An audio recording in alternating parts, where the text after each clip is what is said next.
The way I found out about the neighborhood Buy Nothing group was I was taking a walk when I saw a woman struggling to wheel a rusted out metal barrel on a handcart around the side of her house. "Use a hand?" I asked, but trotted over without waiting for a response because it was pretty clear that she needed the help. The barrel was starting to roll off the cart. I caught it just in time, holding it steady on the cart as she wheeled it.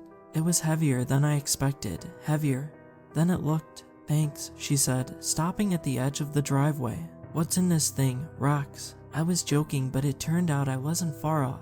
"Concrete," she said. "I busted up an old patio and have all these concrete chunks. I don't think the county will take this," I said, eyeing the barrel. "The county has pretty strict rules on curbside pickup, weight limits, and whatnot." "Oh, no, it's not for the county. Someone from the neighborhood's picking it up." Then she explained, "I guess they're a thing, these Buy Nothing groups. Maybe you've heard of them." I hadn't. They're these groups, usually organized via the evil social network, where neighbors within some defined geographic boundary post free stuff for others to take. Sort of like Craigslist, but highly localized, and more personal in that the people doing the posting and taking all live close together. "Someone wants this," I said, "a barrel of broken concrete." He'd be surprised what people post and what gets claimed. I've seen people put up leftovers. There was someone who had an aquarium and all his fish died, and he posted his dead fish. Someone claimed them, I think for fertilizer or something. We talked a bit. The woman's name was Marjorie. I'd noticed her before. Sometimes I ran around the neighborhood and passed her running the other way. She was fit, pretty, about my age, late 20s, early 30s. Usually if I saw someone my age in my neighborhood, I saw them with kids. It was a family neighborhood, suburban, trees, sidewalks, well-tended yards. I don't have a family but aspire to have one. I grew up lonely in a rundown excuse for a house in the middle of nowhere and dreamed of living in a tidy home in a tidy neighborhood, surrounded by other families with kids, going to cookouts, little league games, that sort of thing. So that's the kind of place I was looking for when I bought my house. Marjorie, it turned out, was divorced and living with her 2 kids, who went to the elementary school up the street.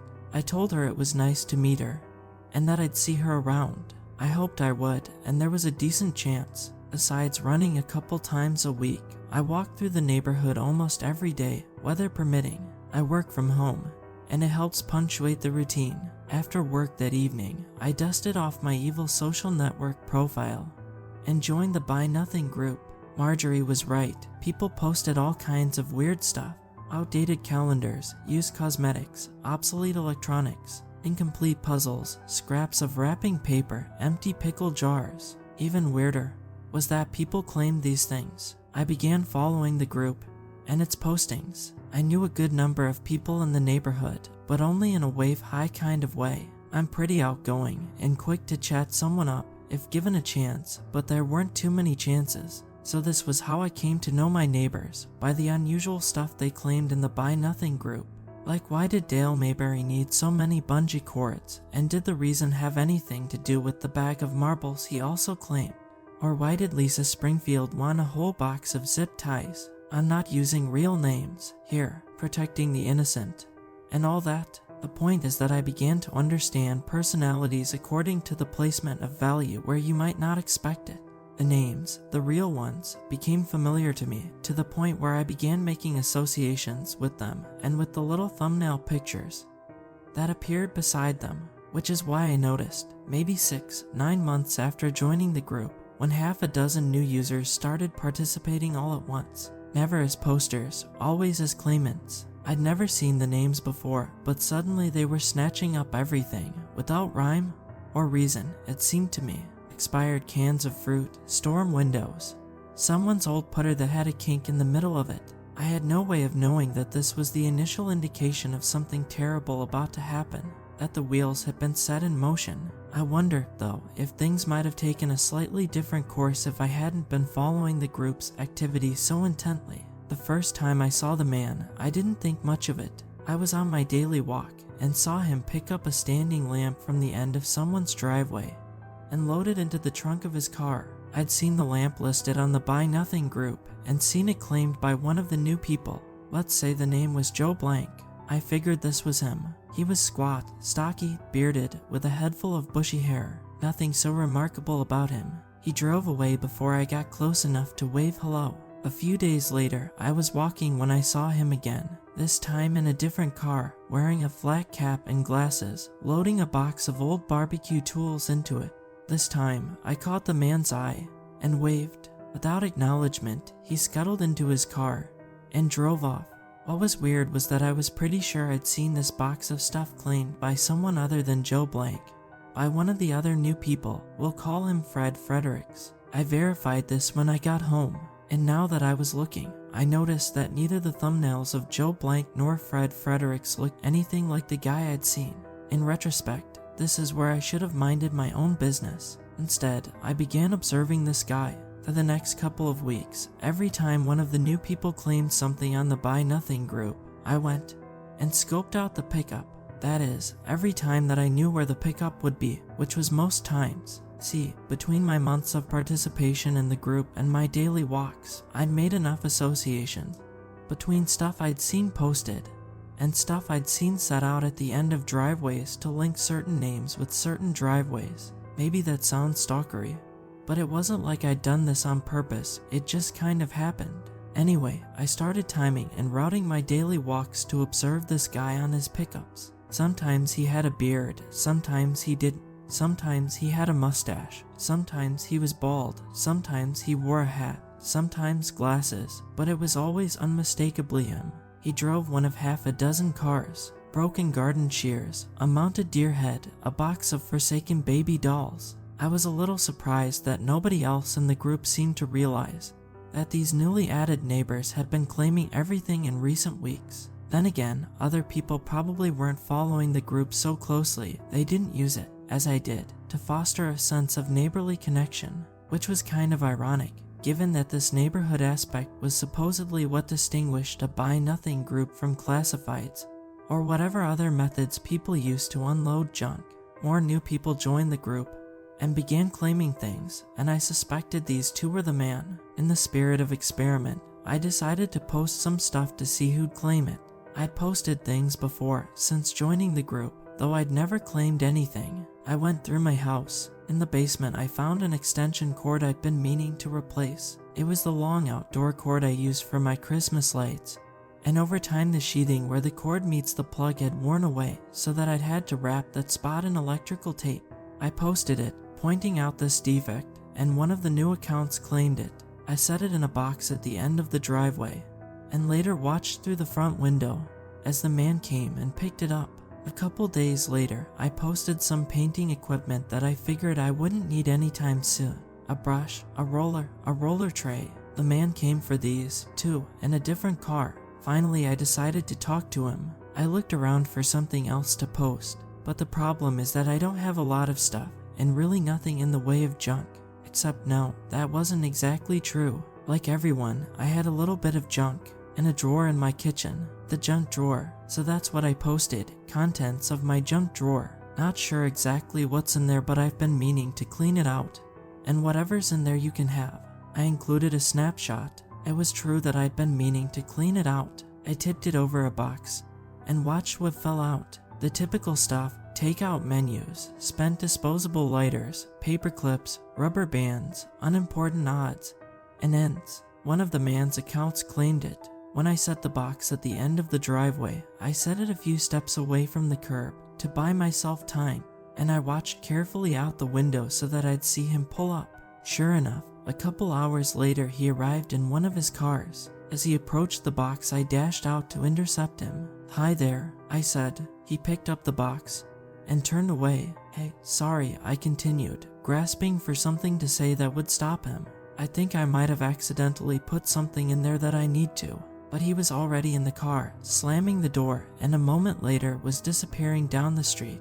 This confrontation aggravated me. It just wasn't neighborly. It was one thing to make a bunch of dummy accounts to score free junk in some neighborhood group.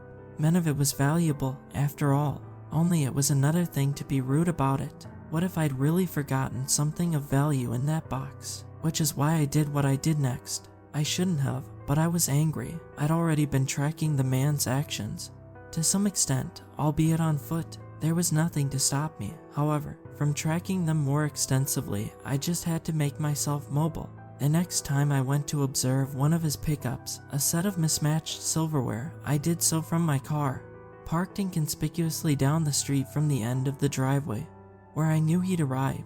As he pulled away, so did I. That day, he drove to the library down the street. He stayed long enough that eventually, I had to leave, having been away from my work long enough that my absence would be noticed. The next time, after he picked up a rake with several missing tines, I followed him as he drove around. I kept waiting for him to end up somewhere, but he never did, at least not before I had to curtail my pursuit. Finally, I decided to see things through. One of his accounts claimed a half bag of rock salt like the kind you spread on sidewalks when it snows. I called out sick the rest of the day and hopped in my car, which I'd filled up with gas and stocked with water and snacks. He picked up the salt and drove around, drove and drove. As before, he stopped at a park and set off down one of the paved trails. I got out of my car and followed him in case he was going to swap one car for another, but he didn't. He led us back to the first lot,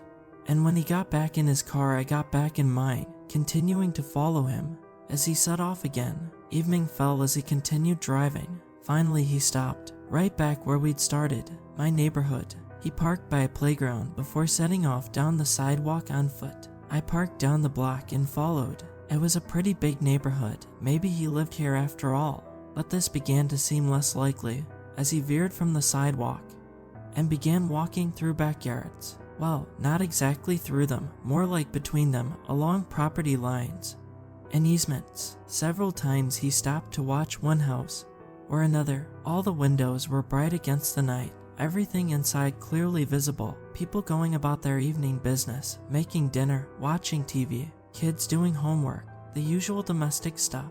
Eventually, he stopped to watch a house where, through a downstairs sliding door, a woman was doing yoga in a pair of tight shorts and a sports bra. It took me a second to realize it was Marjorie, the woman who'd first turned me onto the Buy Nothing group. We'd crossed paths a couple of times since then, stopping to chat for a moment. Of course, I say that like it was coincidence. The truth was, she kept to a pretty regular running schedule and route, and I planned these accidental encounters, hoping to build our acquaintance to the point that I might ask her to coffee. I watched her stretch and move. Then I realized what I was doing and turned away, back to the man. He was staring right at me, staring intently, and it was like his eyes had closed the distance between us so that he was right there in front of me, and he had a crooked kind of smirk on his face, an expression of contempt, and it was the expression I was fixated on rather than what he was holding in one hand when, without taking his eyes off me, he casually tossed whatever it was in the direction of the house. A loud whack as something hit the back of the house, and I turned toward it, a backyard floodlight flicking on, the sliding door opening, and Marjorie stepping onto the deck, calling out, "Hello, who's there?" Fortunately, I was beyond the floodlight's reach, concealed behind some ornamental grasses. I turned to look at the man, and he was gone, vanished. Pouching, I ran back the way I came and didn't stop running until I was back in my car and driving toward home. I wondered how long the man had known I was following him, maybe the entire time. In any case, the close call cured me of my fixation on the guy, and, for that matter, on the Buy Nothing group. I stopped checking it so frequently, and on the occasions I did, it seemed as if the man's dummy accounts had stopped posting. Things returned to normal. About a month later, summer began to tip into that time of year where the days are still warm, but the nights are cool. It's the time of year I'm always compelled to go camping. One time when I was a kid, a school friend had invited me on a weekend camping trip with his family, and it was one of my happiest memories from a childhood that didn't have a lot of them. On that trip, the weather had been just like this. I went down to the basement and pulled out the big box of camping gear. I hauled it outside and did what I always do, preparing for a camping trip. I assembled the tent to air it out, tested the propane stove, and shook the dust from the sleeping bag. Then I went back inside to gather the rest of my supplies, fishing rod and tackle, utility knife, flashlight, and air mattress. The only thing I couldn't find was my compass. I know that with smartphones a compass isn't really necessary, but this one was a gift I got from being an usher in a friend's wedding. Brushed nickel casing, engraved with my name, and I liked having an excuse to use it. I was wondering where I might have put it when I looked out the window and noticed my tent was gone. My first thought was it must have blown away, even though it wasn't a windy day. But I checked backyards in both directions. No tent. It was strange. My neighborhood has very little crime. It's the kind of place where you might forget to lock your door before you leave the house. And it isn't a big deal. The next day, I was planning to go to the sporting goods store after work to buy a new tent when, on a whim, I decided to check the Buy Nothing group. I'd seen camping stuff listed from time to time and figured maybe I'd get lucky, and I did. A post from earlier that day: camping supplies, extra fuel for camp stove, tarp, tent, etc. usable condition. I claimed it and got a direct message from the poster with the pickup address. I knew the house. It was one of those houses that's run down, but not so run down that it seems abandoned. I seem to recall seeing an elderly woman sitting at the porch once. The poster had a woman's name, but no profile pic. She asked if I'd mind retrieving the camping equipment directly from the backyard shed, rather than the end of the driveway, so she wouldn't have to carry it out there. The shed, she wrote, would be unlocked, and the box of camping gear clearly labeled. I could go around back and help myself. That afternoon, that's what I did. The house wasn't far, so I walked. The day had clouded over, bleaching everything a soft, bone white. Walking around the back of the house, I looked up at the house, preparing to wave if the woman appeared in the window, but she didn't. The shed, all the way at the back of the property, was large, about 10 by 12, with double doors in front. It was in much worse repair than the house, its shingled siding coming loose in several places. I hoped it was at least watertight, so that the tent wouldn't be mildewed, and that was about the worst of my worries when I opened the shed. When the door swung open, I stood there a minute, looking in. Then I turned around and vomited into the grass. I turned back to look and felt my gorge begin to rise again. Before I looked away, I bent over with my hands on my knees and took a few deep breaths. Finally, I managed to pull my phone from my pocket and call 911. The first police officer arrived to find me there, still doubled over. She asked what the trouble was, and all I could do was point over my shoulder in its direction. When she looked inside the shed, she let out a sound like someone had punched her in the stomach. Then she was on her radio, her voice minutely shaking beneath a sheen of bravado.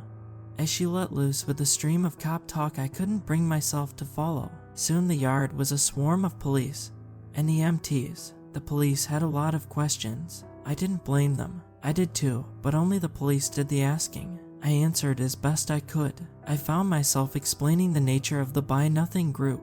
I'm not sure any of it made sense. Then again, what I'd seen, the horror inside the shed, didn't make sense either. Not in the world as I'd known it up to that moment. It was a woman, which was only evident from her body because her head was covered by that of a taxidermied deer. She was impaled upon a standing lamp, positioned in a vertical spread eagle, her arms fixed in position by extension cords that ran between her wrists and ankles and the sides of the otherwise empty shed. The long tines of a rake were stuck under her fingernails. A golf club, a putter, jutted out from her chest, where it had been thrust clean through from the other side. Do I have to go on? Maybe I had better, if only for the purposes of inventory. Stuck in each thigh was one blade from a set of garden shears, and her torso was pierced all over with silverware and pieces of jagged glass, which stuck out at all angles. There was a large open wound in her gut, and the entrails issuing from it were clasped in the barbecue tongs discarded on the floor. The cavity had been filled with rock salt between its coarse crystals, and all the silver and glass. The body glittered in the day's bony light. Oh, and there was blood, lots of blood. It had run down her legs and was collected in a paint roller tray. The roller itself had apparently been used to swipe at the sides of the shed, giving it a hasty coat of sticky crimson. All around her, dangling from strings, were baby dolls, hung by their necks. Of course, it's not like I thought to deliberately catalog all these details in the moments before I turned to puke. If I recall correctly, those moments were spent staring into the eyes of the deer as if it might tell me what had happened. Its glassy eyes stared back at me. Something silver glinted in its mouth, but the details didn't have to be deliberately cataloged to remain with me. It didn't take more than a glimpse for them to imprint themselves, so that I could see them forever afterwards in nightmares, or in idle moments when I least expected them, one by sickening one or all at once. What all I said in response to the cops' questions, I can't remember. All I know is I talked, and talked, there at the scene, then at the station. I recall asking who she was, the woman in the shed, and the police telling me they didn't know, asking me was I sure I didn't recognize her, which struck me as so ridiculous. The dear head remembered that I actually laughed, though it was a hollow, stricken laugh. They gave me terrible coffee, and drove me home. I had trouble sleeping that night, for obvious reasons. Not only did I see the inside of the shed every time I closed my eyes, but I knew that he was out there somewhere, the man who did this, the man I'd seen collect all those various means of death and torture. I told the police everything I knew about him, only omitting the night when I'd followed him into Marjorie's yard. He'd set me up to find the woman, that much was clear. A house the shed belonged to, it was vacant. The family of the elderly woman I'd seen there having recently moved her to assisted living. The man had known I was looking for a tent, had almost certainly plucked mine from my backyard the other day. All night I went over it, and over it. He'd been watching every creak in the house. I was sure it was him, coming for me. I climbed out of bed as dawn broke, giving up on sleep to sit on the sofa and watch bad TV. Eventually, I must have dozed, because the next thing I knew the sun was bright through the living room window,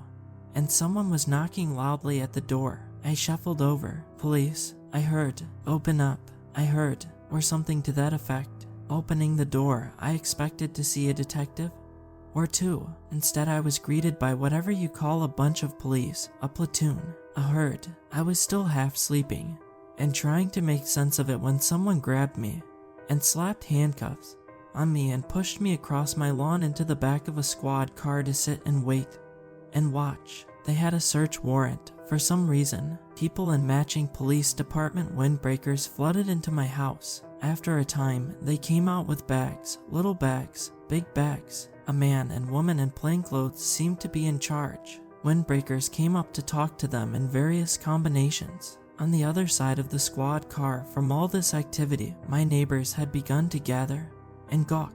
They ended up having a front row seat when one of the plainclothes came over and told me the news. I was under arrest for murder. The bags that police have been carrying out of my house, filled, apparently, with materials that could be directly connected to those in the shed. Stuffing pulled out from the deer head, the remainder of the bag of rock salt, shards of the same glass found in the victim's torso, barbecue tools from the same set as the tongs that had been used to fish out the victim's entrails, and so on.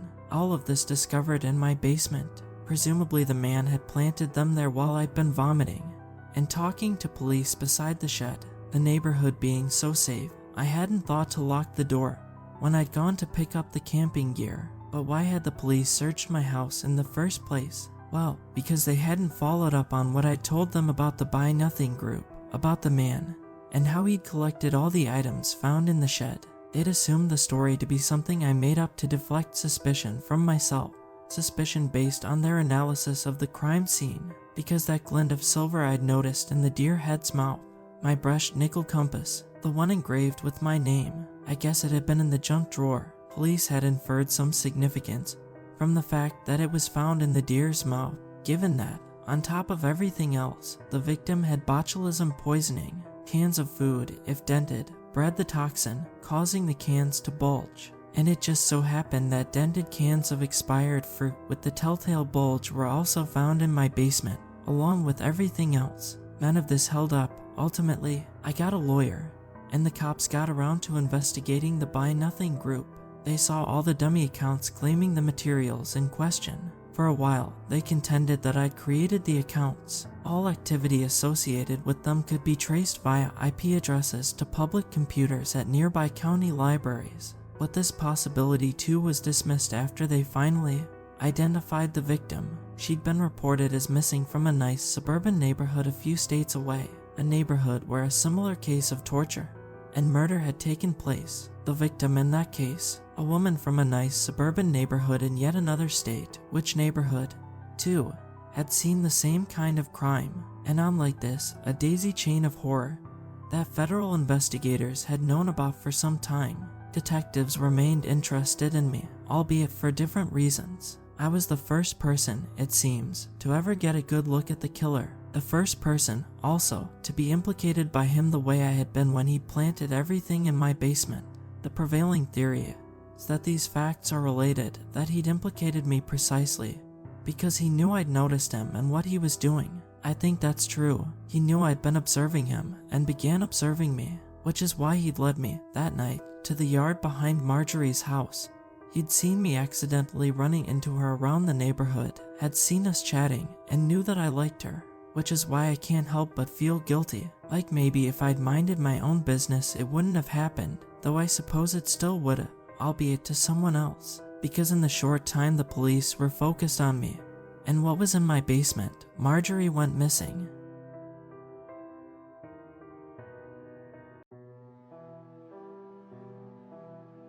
The Plainsfield UFO sightings, as they are referred to by enthusiasts of Fortean phenomena, occurred during the summer of 1998. Perhaps unsurprisingly, took place in the farming community of Plainsfield, California. Plainsfield was, and still is, a very small settlement with perhaps a couple hundred residents at most, and an hour and a half drive to the nearest large town. This perhaps accounts for the unusual degree of obscurity that the sightings have enjoyed over the decades, though some of the more paranoid students of UFO folklore insist that information surrounding the incidents was purposefully suppressed by the federal government. The subsequent documents represent countless hours of research into the unusual happenings of that summer and should conceivably display a clear timeline of events. Newspaper clipping from the Thompson County Tribune, July 8, 1998. Earthquake leaves huge sinkhole in Plainsfield. This past week, the sleepy town of Plainsfield received quite a rude awakening courtesy of a series of hitherto unprecedented earthquakes. At approximately 4:30 p.m. on Sunday, July 5th, Plainsfield residents experienced a series of intense tremors lasting about 15 minutes. There was minor damage to some buildings and a handful of temporary power outages, but more striking was the surprise found by local farmer Theodore Albertson. It was like nothing I've ever felt in all my years of living here, says Albertson, 57. It was real odd. The ground kind of pulsed all rhythmically. You ever see one of those kids with a subwoofer? And they've got the volume cranked all the way up, so you feel the bass in your bones. It was like that, but everywhere and without the sound. Just the feeling of shaking, pulsating like a heartbeat. Anyway, after all the rumbling was finished, I went out to the field to check to make sure none of the fences collapsed, only to find this massive hole. Must be over 100 feet across at least. I can't really get a good look at the bottom. It's like it's at an angle or something, so the shadows cover it up, but it looks deep.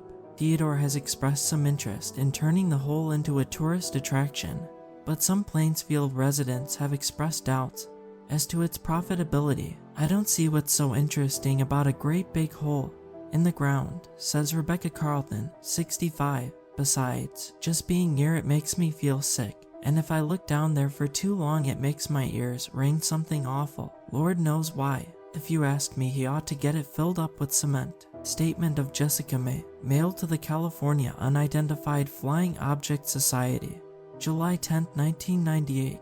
To whom it may concern, I was out stargazing in my backyard last night, and I experienced something most unusual. There's not too much light pollution around here, thanks to it being so remote, so you can really get a good look at the Milky Way. I was peering through my telescope when I noticed something odd. There was a star that shouldn't be there, just under the Big Dipper. Now of course I double-checked my star charts. These things don't just appear out of nowhere, but try as I might I couldn't find anything that corresponds to it.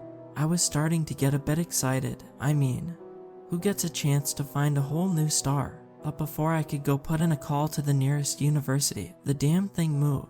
Now I don't want you thinking I'm just some nitwit farm girl who's never seen a plane before. I mean, the star was sitting completely still one moment, and then the next it was rushing around like some sort of whirligig. Couldn't have been a helicopter either. There wasn't any sound of whirring or anything like that. Anyway, I watched it bounce around the sky for a bit, hardly knowing what to think, until eventually it started coming towards me. Now I'd assumed this thing was real high up, since I couldn't hear anything at all. but it must have only been a couple thousand feet at the highest. As it got closer, I saw more of a definite form to it, and I swear on my life it was saucer-shaped. Now I didn't really get a good look at the thing. I was so panicked I bolted back inside, leaving my telescope behind in my rush. There was a bright light like a searchlight, and then it passed over the house. I remember it was headed over in the direction of the Albertson place. When I finally calmed myself down and went back outside to get my telescope, the thing was gone. I felt nauseated, and I remember dry heaving a bit, but I can't tell if that wasn't just from the stress of the whole ordeal. In any event, I figured you UFO folks would be interested. Newspaper clipping from the Thompson County Tribune, July 15, 1998. Flying saucer sighted in Plainsfield. Still recovering from the unusual earthquake that occurred earlier this month, the little town of Plainsfield is once again flung into the spotlight with yet another strange event. Multiple residents have reported seeing a strange light in the sky night after night, which some have claimed is none other than a spacecraft of extraterrestrial origin. People don't like the phrase flying saucer, says Jessica May, 23, but if you ask me, there isn't a more apt description. It's not a case of mistaken identity with a weather balloon or something like that. Theodore Albertson, 57, says darn thing keeps appearing in the sky every night. It wouldn't be so bad, really, but then after it's all done with its sipping and assuming it comes down in my field. Not landing in the field, mind, but it goes down that sinkhole left over from the earthquake. Call me crazy, I don't mind, but I bet there is some sort of secret base down there or something. I'd go down there and check, but the angle of the pit is much too steep at my age. Skeptics have claimed that the event is a hoax, or perhaps even a publicity stunt. Rebecca Carlton, 65, a neighbor of Albertson, says, I bet Teddy just got one of them remote control toy helicopters and tied a flashlight to it or something. Easier to drum up visitors for his weird pit if he makes people think there's a spaceship down there. Letter written by Alexandra Valdez to her sister, Felicia Valdez, July 23, 1998. Dear Felicia, I'm writing you today because of some very unusual news. Do you recall that old plot of land with the barn on it that I've been trying to sell for the past couple years? Well, I finally secured a buyer, paid in cash too. The whole thing only took a week or so to get squared away. Now that in of itself is a bit strange, but the really weird part about all this is who bought it. The gentleman who toured the property said his name was Jupiter 7 and that he represented the Church of Intergalactic Brotherhood. Quite a strange fellow he was, dressed up in a shiny silver suit like something out of one of those science fiction movies I know your husband loved so much, and his head was shaved down bald as an egg. He had a funny little goatee too, at the very end of his chin. Now of course I got to asking him about his silly name, and what on earth the Church of Intergalactic Brotherhood could be. And bless his heart, he was just as polite as could be. But goodness gracious, was the answer he gave strange. He started talking all this nonsense about how aliens from outer space have been visiting Earth for millions of years, and that all of our religions are just misinterpretations of their visitations. He said that he himself was a reincarnation of one of those aliens, and that's why he changed his name.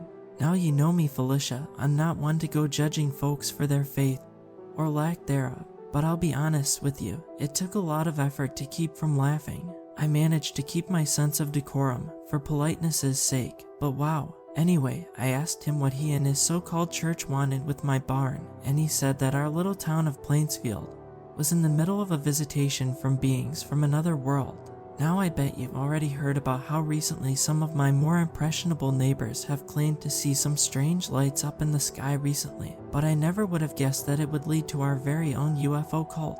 Anyway, the amount this Jupiter character was offering was so generous that I just had to accept, regardless of his attire and beliefs. I signed away the deed later that week, and that was that. Since then I've seen a few of those CIB fellows gathered at the barn with a bunch of RVs, camper vans, and tents set up over there. The folks there seem polite enough, hippie types mostly. They don't really say much when I see them at the general store or out around town. There's only about 24 of them, or so, Mr. 7 included. Anyway, you ought to stop by sometime. With the money I got from the sale, I've been able to fix up the house a little bit and get a few nice things. I even bought a brand new television and switched over from cable to satellite. There are so many new channels. I don't even know how to keep up. I keep getting interference, something awful though, but only at night. Must be some quirk with the damn thing. With love, Alexandra. Complaint letter sent by Alexandra Valdez to a certain television provider, July 24, 1998. To whom it may concern, I recently switched over to Redacted as my television provider, and at first I was thrilled at the wide selection of channels and high picture quality, but I've been having a lot of difficulties at night specifically. Oftentimes I'll be sitting there watching one channel when suddenly it will change to a different one without me doing a thing. Sometimes the whole screen will just become a mess of static with this positively awful shrieking sound. It's gotten to the point that I just have given up watching TV at night. At first I thought maybe it's just that I live in a somewhat remote area, but that doesn't make sense. Why would it only stop working at night? I don't pretend to know much about how television works, but that just doesn't sit right with me. Besides, I see the satellite in the sky at night sometimes, much too bright to be a star. The worst part is that sometimes the static isn't entirely static. There are these blurry half images of what I can only assume are distorted faces, and these weird garbled words in some foreign language. I must be partially picking up some other broadcast. One more thing, sometimes the TV set will turn on by itself in the middle of the night, and when it does I always get that weird half broadcast with the faces and the babbling. Please send someone around to fix this issue as soon as possible, otherwise I want a full refund. Sincerely, Alexandra Valdez. Diary entry of Brandon Adams, July 25, 1998. I don't even know where to start with this. I have to write it down though. I have to get it out of my head, otherwise I feel like I'm going to go insane. I hope I'm just crazy. I really just want to be crazy. I was out watching The Moving Star last night, the one that's got the whole town worked up, and that weirdo church is focused on. It was very strange to watch, to see it just zip around overhead, then stay still, then move somewhere else. It moved like a hummingbird or a bee, but it was completely silent. This went on for a few hours. I guess, just me sitting in a lawn chair watching the sky, that distant orb of light zooming about overhead. I don't know why I didn't get bored of it. Lord knows it wasn't that interesting, but there was this constant sense that I was seeing something truly out of this world, something beyond the normal scope of things. My property borders on Pete Richards's place, the cattle rancher. There's no animals dangerous enough around here to threaten a cow, so he just leaves them outside at night. Most of them were just asleep in the field, but a couple were grazing, insomniacs getting a midnight snack I suppose. Some of them joined me in looking up at the star that moved. I started noticing that the star was getting bigger, brighter. It took me quite a long time for me to realize it was coming down, falling from the sky like Lucifer expelled from heaven. There was no sound, no hum of extraterrestrial engines. It just got brighter and bigger till I could see the vague outline, flat and circular, a saucer. Just writing it out makes me feel like a lunatic. Everyone knows there's no such thing as a flying saucer. Everyone knows it's just made up stories repeated by idiots who want so desperately to feel less alone in the universe. But that night the universe seemed to have other ideas about what is and isn't real. As soon as I could see the thing for what it was, I hightailed it to my porch and hid underneath it, scraping my knees a bit. I'm still not sure why I did that instead of just going inside and locking the door. I guess I was worried it would see me through my windows. From underneath the porch I didn't get too good of a view of the sky above, nor that baleful false star, but I could see Pete's field just fine. I wish I just went inside and hid under the covers until it went away. A bright light, like the warning gleam of a lighthouse, shone down upon a cow in the field, one of the insomniacs. The animal froze, instantly, as if it were spontaneously turned to stone. Slowly, it began to be lifted by some unseen force off the ground. It didn't struggle, it didn't cry out, but I could see its sides began to heave in and out quickly, hyperventilating from stress, its eyes widening. Then came the cutting, thin slices like a surgeon's scalpel, peeling through layers of hide and into the flesh beneath. A flap of skin pulled softly by invisible fingers, perfectly precise, as deliberate as calligraphy. And the blood, oh god, the blood. It flowed up and out from the geometrical wound towards the light above, shimmering like rubies. I would have vomited if I could have worked up the strength to move. Organs began to be extracted from the wound, fleshy objects which I could not identify. I'll admit I'm a stranger to the butcher's charnel art. All the while, the cow's eyes spun maddeningly, its breathing sharp and swift. But there were no cries, no screams. The other cattle kept their distance, but didn't panic. They seemed more confused than frightened. The total alienness of the present danger not clear to their animal brains. Eventually, the levitating cow's breathing and eye movement ceased, and I knew it was finally quite dead. I watched as a handful of organs and an enormous cloud of crimson ichor were sucked up above my sight, until finally, as abruptly as the light appeared, it vanished. The exsanguinated corpse of the cow collapsed to the ground in a heap of pallid flesh. I skittered out from under the porch and got back inside my house. I knew I wouldn't be able to sleep, so I didn't try to. Instead, I just sat on the floor in silence until morning. I'm going to make some arrangements to stay with friends. I don't want to be in Plainsfield right now. Transcript of a statement given by Robert Hebert, recorded by the Thompson County Sheriff's Department, July 30th, 1998. Hebert, I've already told you all this. What do you mean I have to go through it again? Deputy, just one more time if you please, Mr. Hebert, just so we can get it all on tape. Fine, but after this I want to go home. Of course, please, give your statement. I was driving back home from the city. I'd been spending a few hours on the road, so it was pretty dark. Something like 10:30 maybe. We got your call at 10:23. Please, continue. Anyway, I'm getting a little tired since I've been driving for so long.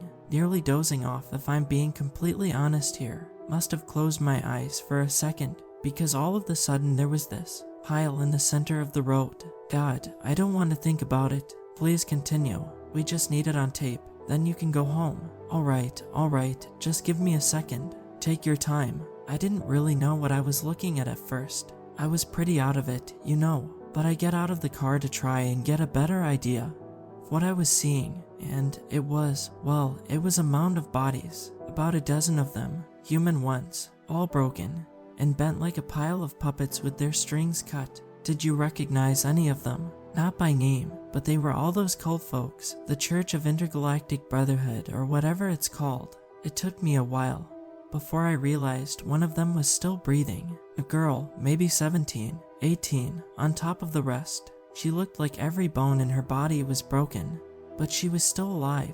Anyway, you know the rest. I called you guys, she was taken over to the hospital, and now we're here. Can I go home now? Give me a moment to talk with the sheriff, but after that you're free to go. Thank you for your time, Mr. Hebert. Newspaper clipping from the Thompson County Tribune, July 31st, 1998. UFO cult mass suicide leaves 13 dead, 1 injured. Last night, the Thompson County Sheriff's Department identified the bodies of 13 members of the religious movement known as the Church of Intergalactic Brotherhood, an organization that some have characterized as a cult. Authorities have not revealed the cause of death, but are tentatively labeling the event a mass suicide. The bodies were discovered on a stretch of highway just outside of Plainsfield, apparently in the middle of the road. There is reportedly one survivor of the event, who authorities have identified as Alice Brown, though according to Plainsfield residents, Brown currently goes by the name Venus 5. Brown has not yet awakened since being recovered on top of the 13 dead bodies on the highway, and hospital staff describe her as being in critical condition. The remaining 12 members of the Church of Intergalactic Brotherhood have not been located. The Sheriff's Department investigation into the church's compound have turned up no significant leads. According to reports, the site was entirely empty with a number of vehicles and tents left behind. The building used by the church as a place of worship, a repurposed barn, is reportedly in extreme disrepair. It's damn eerie, says Deputy John Higgins. So far we have no leads as to where they ran off to. The barn they were using as some sort of temple has no clues either. It doesn't make a lick of sense. The roof looks like it was torn off or something. We found some bits of smashed wood on the ground nearby. It looks almost like a bomb went off, but there isn't any signs of an explosion. We found some sort of broadcasting equipment in there, but nothing that could explain what on earth blew the darn roof off. The damnedest thing though are the scratches, all the way up the side of the wall, like someone was being dragged up and clinging on for dear life. Gives me the willies just thinking about it. Journal entry from Melinda Flanagan, researcher for the Californian Unidentified Flying Object Society. August 1st, 1998. I arrived in Plainsfield a little past noon.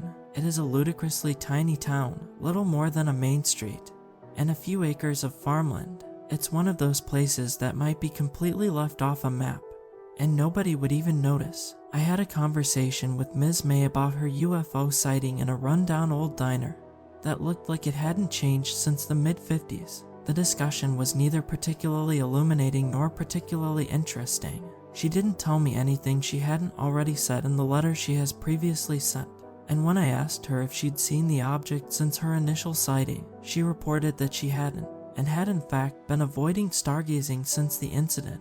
She claimed that others had seen the UFO as well, but didn't feel comfortable sharing their names with me. Apparently she was worried that the others might think she was off her rocker if they found out she was talking with people like yourself. No offense. I thanked her for her time, and was about to chalk up this whole trip as a huge waste of time before I noticed the headline of an article peering up at me from the newspaper stand next to the door. UFO cult suicide leaves 13 dead, 1 injured. I paid for the newspaper and read it quickly in my car. The article didn't specify which hospital the survivor, Alice Brown, was being kept at, but a quick peek at my map showed only one nearby, Shaver Memorial Hospital. I gave the hospital a call on the single payphone in the entirety of Plainsfield and put on my best impression of a worried relative. I claimed that Ms. Brown was a cousin of mine and that I wanted to see her if possible. Fortunately for me, it appeared that she had since woken up from her unconscious state, though they warned me that she seemed far from lucid. I thanked the hospital staff for their time and started on the long drive to the hospital. When I arrived, I once again presented myself as Ms. Brown's cousin and was swiftly escorted to the room in which she was being kept. The nurse who guided me there then left to give us some privacy. She didn't look good. 2 broken legs, cracked ribs, a shattered pelvis, and a fractured arm, IV drips, and all manner of wires covering her in a tangled mess like cobwebs. I have no idea how the cops thought something like this could be the result of an attempted suicide. Maybe a jump from a high building, but she was found on the highway in the middle of the flattest landscape I've ever had the displeasure of driving across. "Who are you?" she asked, justifiably confused. "Are you with the police?" I did some quick thinking, trying my best to guess how well she would cooperate with the police. Given what little I knew about her membership in a cult, I figured it maybe wouldn't be the best move. I decided to give her the truth. "Mel Venus," I said, purposefully using her chosen name from the church. "I'm with an organization called CUFOS. I wanted to ask you if you remember anything about the night they found you on the highway." "Don't call me that name," she muttered before coughing slightly. "It was all a bunch of crap. They aren't angels, or gods, or whatever the hell Harold wanted them to be." Harold, the real name of that idiot, who called himself Jupiter 7, the guy who ran the Church of Intergalactic Brotherhood. He's probably dead now though. "What happened?" She looked at me for a moment, sizing me up. "You wouldn't believe me," she finally said after a few moments. "Try me. I can guarantee I've heard stranger things." I quietly turned on the tape recorder in my purse, which she didn't seem to notice. With a sigh, she began to tell her story, which I have transcribed below in full. Statement of Alice Brown, abductee. "I joined the Church of Intergalactic Brotherhood because I was lost. I just got out of a bad relationship and didn't really have anywhere to go. I suppose I was going a little crazy, I guess. This guy, Harold, though he preferred to be called Jupiter 7, promised a life of happiness and peace and help with giving me a place to stay and food to eat. I guess Harold was independently wealthy or something, some trust fund kid. He had the money to rent or buy property in places where weird stuff happened. UFOs, Bigfoot sightings, alleged miracles, you name it. He claimed that those places were where visitors from the stars have made their mark on the world. Nothing ever really came of it. We'd stay there for a couple weeks or months, make ourselves pretend we saw something of note, and move on. I believed all this nonsense. At the time, of course, we all want to believe in something, whether it be God, aliens, whatever. It gives us hope. Anyway, Plainsfield was different. Like clockwork, every night we'd see that moving star in the sky, too quick and agile to be a plane or helicopter, dead silent too, and every night it would zip down over at the Albertson property and disappear like it was landing there or something. Harold made a bunch of offers to buy out Teddy Albertson's land, but it never went anywhere. Eventually, he threatened to get a restraining order, and Harold stopped bothering him after that. Harold got this idea in his head that he should try and make contact with the star. He bought a whole bunch of radio equipment and set it up in the barn we used as a church. He'd spend all night fiddling with the frequency, trying to find the right one to commune with the visitors, while we watched that distant ball of light zooming around in silence. One night he called us into the barn and told us that he had made contact. They were all excited, of course, and believed him. You've got to understand, he convinced all of us that we had some sort of alien soul inside of us, that those things that piloted the UFOs were our kin in some way. To us, this was a big deal, like coming home to your family after years of being away. Harold started turning on the radio equipment and began to speak into a microphone, giving some speech about universal friendship. We waited in the pews patiently while he gave his sermon. Then we felt the rumbling. The ground felt like it was heaving beneath us, and a bright white light started to shine through the gaps in the wooden roof. There was a ringing in my ears, and my hair started to stand on end, like someone was rubbing a balloon against it. Then the roof just got clear ripped off, and we saw it, a flying saucer, just like they show in the movies. Gleaming chrome, bright lights, the whole deal. We started to float up into the air, and I don't know exactly what I was expecting to feel, but it wasn't pain. It hurt as we started getting pulled up into the air. It felt like someone had stuck a meat hook in our guts and started tugging. Most of us started crying out. I even saw someone trying to claw his way back to the ground, though he only succeeded in leaving scratches from his fingernails against the barn wall. There was no escaping it. It was stronger than us. Before we knew it, we were inside. It was as dark on the inside as it was bright on the outside. We were in a circular room with metallic walls and no visible doors or windows. Harold tried to calm us down, telling us that we were going to be taken to some sort of utopia and that we should all be grateful. After a few minutes, we all stopped hyperventilating from fear and managed to calm down a bit. It was then that a panel of the wall receded and slid to the side like some sort of door, but I could have sworn there were no seams.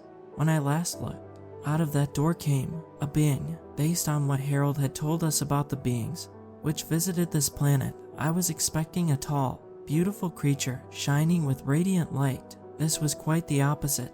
The room was far too dark to get a good look at it, but it seemed stunted, shriveled even. It stood at about the height of a child and was wearing some sort of grayish uniform. Its bald, nearly featureless head seemed too large for its body. The main thing that I noticed were its eyes, dark, soulless, and unblinking. It waved a thin, stick-like arm in a signal to something behind it, and that same agonizing tugging sensation from before forced us against the wall. We were held in place, completely immobilized, and unable even to speak. It walked up to each of us, pulling some sort of device off of its hip, and pointed it at our heads one by one. When it reached me, I felt an intense burning pain in my skull, like someone was branding my brain. I wanted to cry out, to scream, but I couldn't. It eventually passed me over, and moved on to the rest. When it was finally finished, it jabbered something in some language I didn't recognize, and pointed to 12 of us, including Harold. The ones who it pointed at seemed to be released from their paralysis, slumping to their knees. The thing pointed to the doorway, where it came from, and barked an order of some sort. The ones who were set free from their paralysis began filing out through the doorway in mostly silence, though I think I heard one or two of them swallowing back tears. Finally, that short thing in the uniform exited the room through the same doorway, and the wall sealed up behind it. The remaining 14 of us were released from our paralysis, and a few of us began to sob. We didn't know what was going on. Then the floor began to open up.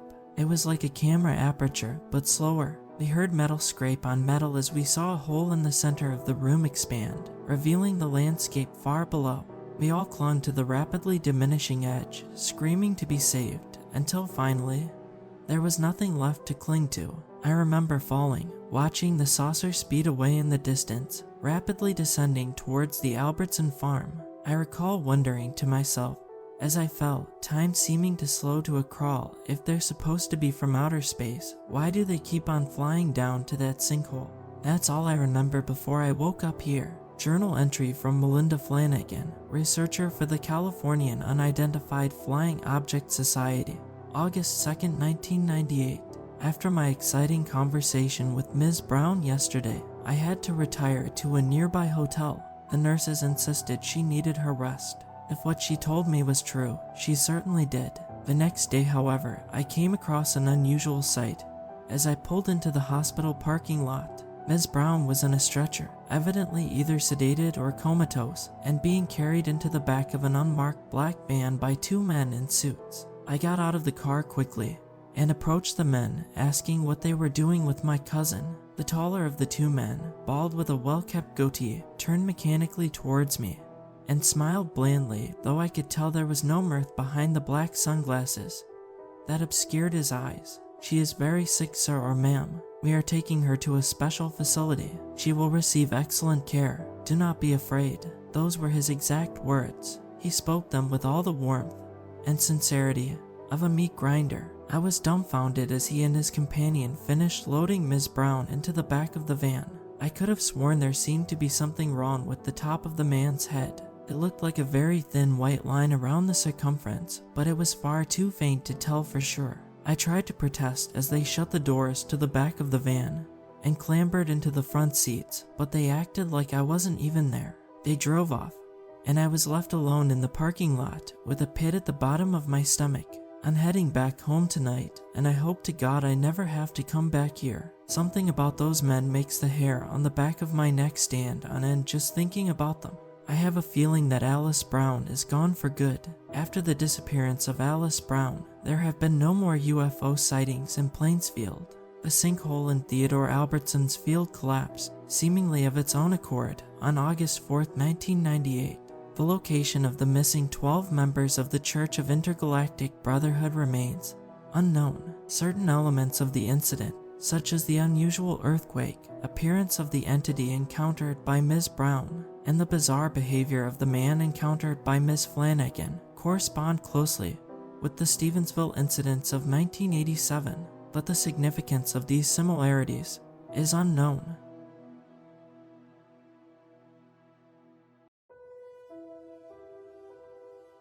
I used to be someone who smoked cigarettes. It's a nasty habit, I know, but I grew up in the 2000s, in the final decade in which it was sort of deemed cool and rebellious to smoke cigs, when it still held the last remnants of that James Dean badassness to it. Wanting to fit in with my wrong side of the tracks friends, I picked up the habit when I was 16 years old and smoked all through my 20s, up until just before my 30th birthday. You see, I was not only someone who smoked, but I was also more than a little bit of a night owl. I would stay up until 3 or 4 in the morning, either writing stories on my laptop or occasionally my typewriter, if I felt like being a little old school, playing video games, or just watching random movies or late night TV channels. As I worked from home and worked my own hours as well, I was able to sleep in for most of the day before waking up in the late afternoon or evening to do my work and then lounge around afterwards.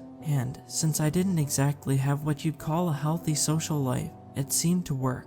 That was until that late night in the summer of 2019. I had already finished my work for the night, and as 2 a.m. approached, I was ankle deep into an online multiplayer session of Forza Horizon 4 with some fellow night owl acquaintances I'd made over Xbox Live. I'd just finished winning my 3rd race of the night when Jerry's voice came through my headset. "Hey guys, I'm going to take a little break for a while, maybe grab some pizza rolls and a beer." Before coming back, I heard the audible groans of the others spill out from their ends. "I'll just be 20 or 30 minutes or so, alright," he said a bit defensively. "Don't lose your minds just yet. I'll be back to whoop your asses once I pull out my Lancia for the off-road races." I laughed. "Yeah, like your Bugatti was supposed to wipe the floor with my Cadillac." The laughs of everyone echoed in my head. "Very funny, smartass," Jerry said, before the sound of his headset being put down came through mine. I pushed back and stretched, feeling a little antsy. The hell with it. Might as well quickly pop outside for a smoke break myself, I thought, and tapped the microphone. "Hey guys, I'm gonna quickly hop off for a few minutes myself while he's gone. I'll be back in about 10 or 15, okay?" There was another groan from the remaining 3 before Mac's annoyed voice grumbled through, "Fine, but hurry back. I want to make sure Jerry doesn't win another race tonight, and so far, you've been the best countermeasure I left. Don't worry, I won't be long." And with that, I pulled my own headset off my head, dropped it and my controller on the couch, and stood up. Moving to my living room closet, I opened it and pulled out my black jacket. Slipping it on, I zipped the front up, and after making sure my pack of smokes was in the pocket, stepped into my work boots and unlocked the front door. The somewhat cool night air hit me in the face as I stepped outside, feeling more than a little relieving after the sauna that my apartment had become from the rather hot day. I should probably open a window when I go back in. The thought, however, was interrupted as I noticed something. I live on the second floor of my apartment complex, which forms a bit of a U-shape, similar to how some motels look. From my vantage point at the top of the steps leading down to the parking lot, and in the yellow glow of the outside lights, I could see it clearly. Well, looks like the fog has come back in again. I live on the Oregon coast, less than a block from an estuary which leads out to the Pacific Ocean. Because of my proximity to it, when a fog bank rolls in, it covers my neighborhood in thick white mist, sometimes making it so you can't even see 40 or 50 feet in front of you. Tonight it was particularly bad, as I could barely see down to the end of the next block. "Good thing I'm not driving anywhere," I muttered to myself, then began down the steps. Halfway down, the light which sits on the stairwell, one which is motion activated, flashed on, nearly blinding me and causing me to stumble a bit on the stairs. Why the actual hell did they have to change out the regular light for a motion sensor one? I thought irritably. Stepping onto the concrete, I headed for a spot in the middle of the parking lot where one of those black plastic cigarette butt bins had been set up. "I hate that stupid must smoke a certain distance away from the building rule," I grumbled, pulling out the pack and removing a smoke from it. Perking it into the corner of my mouth, I replaced the pack in my pocket and pulled out a Zippo. Flipping open the metal top, I thumbed the wheel, the orange flame lighting up the area around me and seeming to banish away the closest hanging white layers of fog. As soon as I lit the tip and inhaled, all of the evening's stresses seemed to melt away like snow in spring. I snapped the lighter closed, pulling the Marlboro from my lips and exhaling a cloud of smoke. That's better. For a few minutes I simply stood there, puffing away slowly and listening to the nighttime sounds of my neighborhood. Once in a great while, the sound of a car or logging truck passing by on the main road would whoosh by behind the complex. Crickets, cicadas, and frogs chirped and croaked away from a particularly swampy area. A few blocks away, continuously filling the night air, a dog began barking from a backyard a block up, and an owl hooted from a tree across the street. It's so damn peaceful at night, when barely anyone else is awake, I thought with a slight feeling of happiness as I finished my first smoke and lit a second, final one of the night before heading back inside. It was a short-lived feeling, though, as a rather odd sensation began to creep over me. It was one I'd never felt before while outside. It was a feeling which was uncomfortable, almost the same kind you get when you're standing in a crowd somewhere and turn to find someone staring at you for one reason or another. But as I turned and looked around, I couldn't see anything, not a living soul. The streets remained empty, the muted lights of the street lamps just barely visible down the road in either direction, not showing anything. All I murmured under my breath, "Maybe it's the owl I was hearing." I turned back to face the front of my building, puffing away and attempting to push the odd feeling out of my mind by concentrating on what car or truck I'd use in the next race. For a few minutes, the feeling seemed to dwindle and die away, and I felt calm again. As I came down to the last little bit of my smoke, though, the feeling returned, seemingly with a vengeance. This time it washed over me like a wave, and as much as I tried to ignore it, it only seemed to amplify more and more, until it felt like I not only was being watched, but as if whoever was doing the watching were attempting to bore holes into the back of my head. I turned around and looked again, for the first time in a while, hating how the block my apartment building sat on had no street lamps on it. I squinted into the gloom and missed, attempting to see if anything stood out among the darkened shapes of the houses and bushes across the street. But just like the last time, I saw nothing. That was when I noticed something. All the sounds of my neighborhood I'd grown used to hearing over the last 5 years I'd lived for were gone. I could no longer hear the occasional sound of cars going by. Neither could I hear the insects or owl. Even the dog, which for the entire time I'd lived here never seemed to shut up during the night, had stopped barking. Everything was completely silent. A shiver rolled up my spine as I realized it, and I felt the hairs on my arms stand up underneath the sleeves of my jacket. Okay, this is kind of eerie, I whispered to myself, hoping that the sound of my own voice would help me relax. Instead, it sounded almost muted in the sudden quiet, as if the sound were being sucked out of the air itself.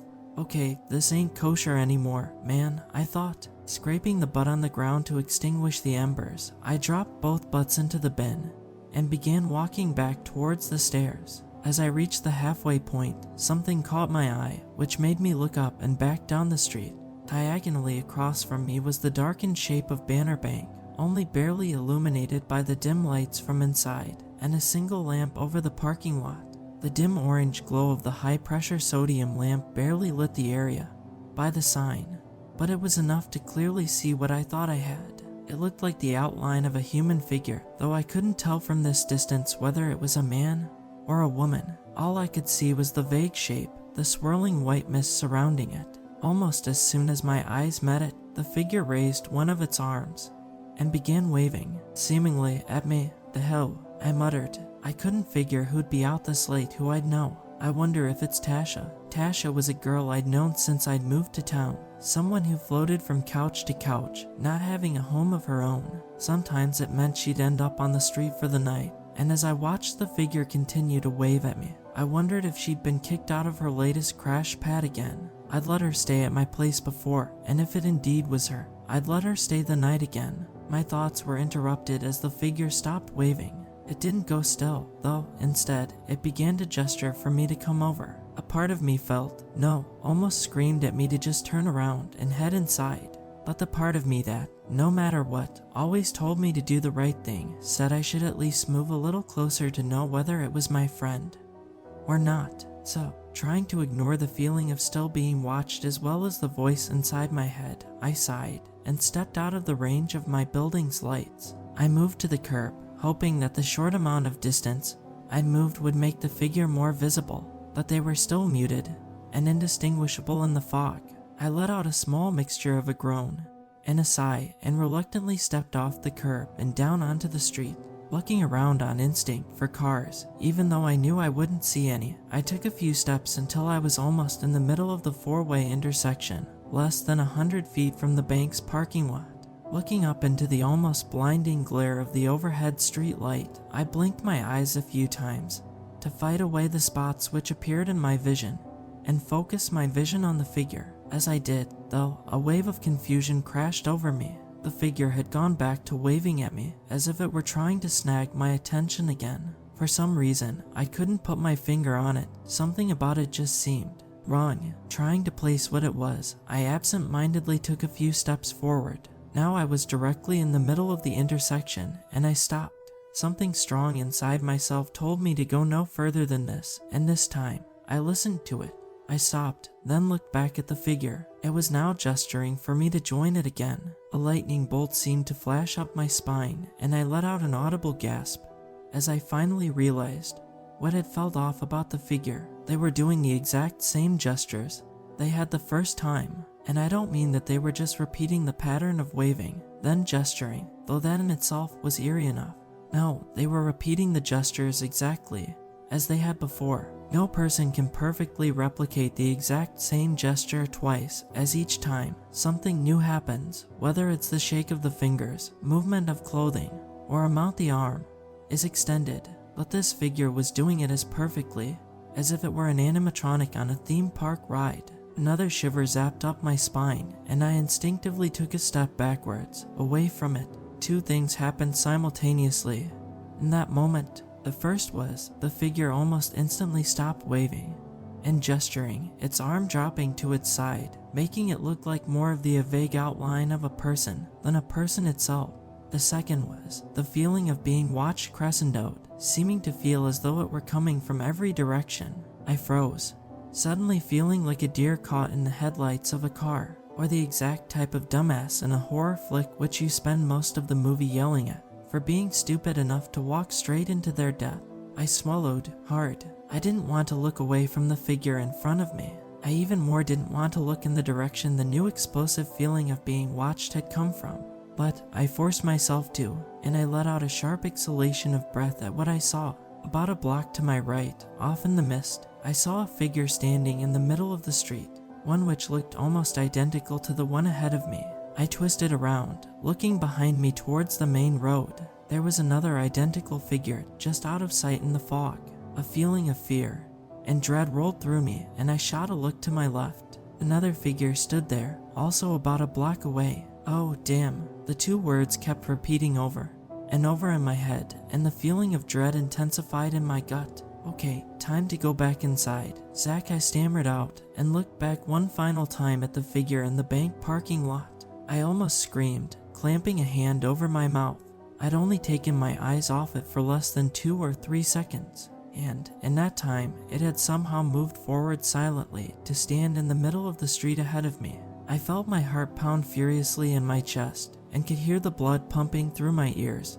In the silence, one which had taken on a threatening and deadly atmosphere. Screw this, man. I turned and booked it, sprinting across the pavement. In my peripheral vision, I saw the two figures to either side of me had moved forwards as well. Even though I couldn't see the fourth, I knew it had to be doing the same thing. I almost tripped over the curb and launched myself onto the walking path to the stairs. As I reached the bottom, the motion sensor light flashed on, and I spun around one final time before dashing up them to see how close the figures had been. The street was completely empty. I looked around frantically, half expecting to see the figures suddenly appear out of nowhere, directly in front of me, but there was no sign of anyone or anything. I suddenly became aware that the sounds of the night had returned. I could hear the crickets chirping away, the cars passing by, and the dog barking in the backyard across the street. Every single noise suddenly felt extremely loud after the unnatural silence. After a few tense moments of looking around, I felt my shoulders slump and let out a huge breath I hadn't realized I'd been holding in. I pulled my glasses off my face with one hand, rubbing my face with the other. I'm seeing things, man, I muttered to myself. You've been staying up too late, Zach. I thought. You're not getting any younger, and staying up all night is finally starting to take it out of you and affect you. Vowing silently to myself that I'd not only head upstairs and say goodnight to the guys waiting for me on Xbox, but I'd also try curbing staying up all night, or at least make it a once or twice only thing from now on. I began climbing the steps to the second floor balcony. The first 2 wooden steps let out a soft creak of protest, and I climbed up, my thoughts moving away from the eerie experience to how I'd shift myself back into a daytime routine. As I passed the light, it went out as the motion sensor could no longer detect me on the last few steps. Creak. I froze on the second to last step as the sound almost seemed to lash out of the darkness behind me. The feelings of dread and fear sloshed back over me like they'd been an icy wave, along with the feeling of being watched. My heart began to beat so hard, it felt as though it were trying to break out of my chest. Slowly, I forced myself to turn around and look back down the stairs, and my heart almost stopped. All 4 figures stood at the bottom of the stairwell. I knew I would have heard them if they'd simply ducked out of view, then moved for the stairs. When I had my back turned, they had literally appeared out of nowhere, out of thin air. Even in the dark, from this distance, I should have been able to make out distinguishing features of them. If they'd been people, I should have been able to see the outlines of clothing and shoes, but I saw nothing, only the outlines of the figures themselves. Another wave of horror cascaded through me as I realized the entire world had gone silent again, silent as a tomb. I looked down at the perfectly still figures crowding around the bottom of my steps, and with a voice that shook, I spoke. What the hell do you want? There were a few moments of nothing, perfect stillness, and silence. Then they came for me. I can't explain what I saw. Not really. All I know is, one moment, the 4 figures were at the bottom of the steps, the outline of their heads cocked back to look up at me. The next, they were a blur of motion rushing up the steps, but the stairs didn't creak as they would if someone were ascending them.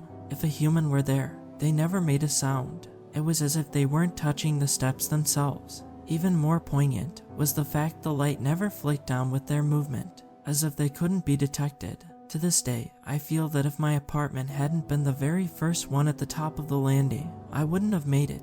I couldn't help but let out a scream as I turned and dashed for my door as fast as I could, slamming my shoulder into the metal door. As I desperately turned the handle, I swear I felt something try and grab me as I almost fell into the entryway and slammed the door shut behind me, locking both the chain as well as the lock and the handle. Breathing raggedly and feeling like I was about to scream again from the fear still coursing through my veins, I slid down the door, pulling my knees up against my chest and burying my head into them. I was only stopped by the sound which came from behind me, from the other side of the door, the sound of soft scratching. I knew what it was, and I leapt away from the door to collapse in a heap on my living room couch. I could faintly hear the voices of my friends calling for me from my discarded headset, but I couldn't bring myself to grab it and answer them. Instead, I curled into a ball on the leather couch, shaking. Somewhere behind me, the wall-mounted clock in the kitchen chimed 3 times. As soon as the final chime sounded, the scratching sound stopped.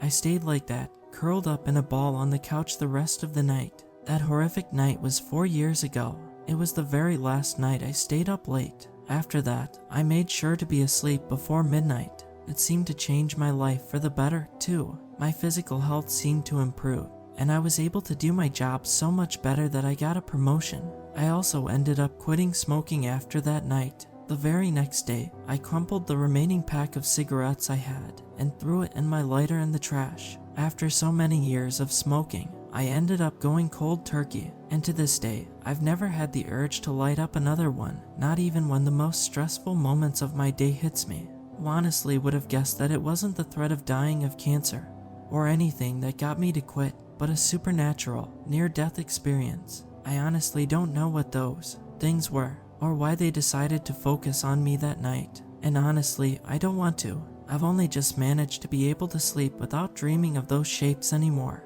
without waking up wearing a sheen of sweat on every exposed inch of my skin.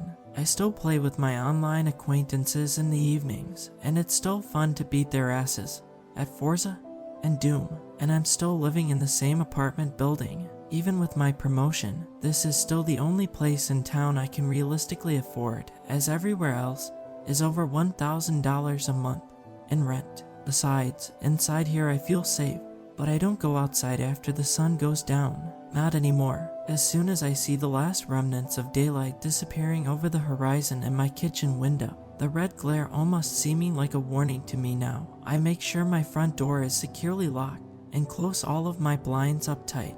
And even more so when I know a nighttime fog bank is rolling in, because I know they're still out there.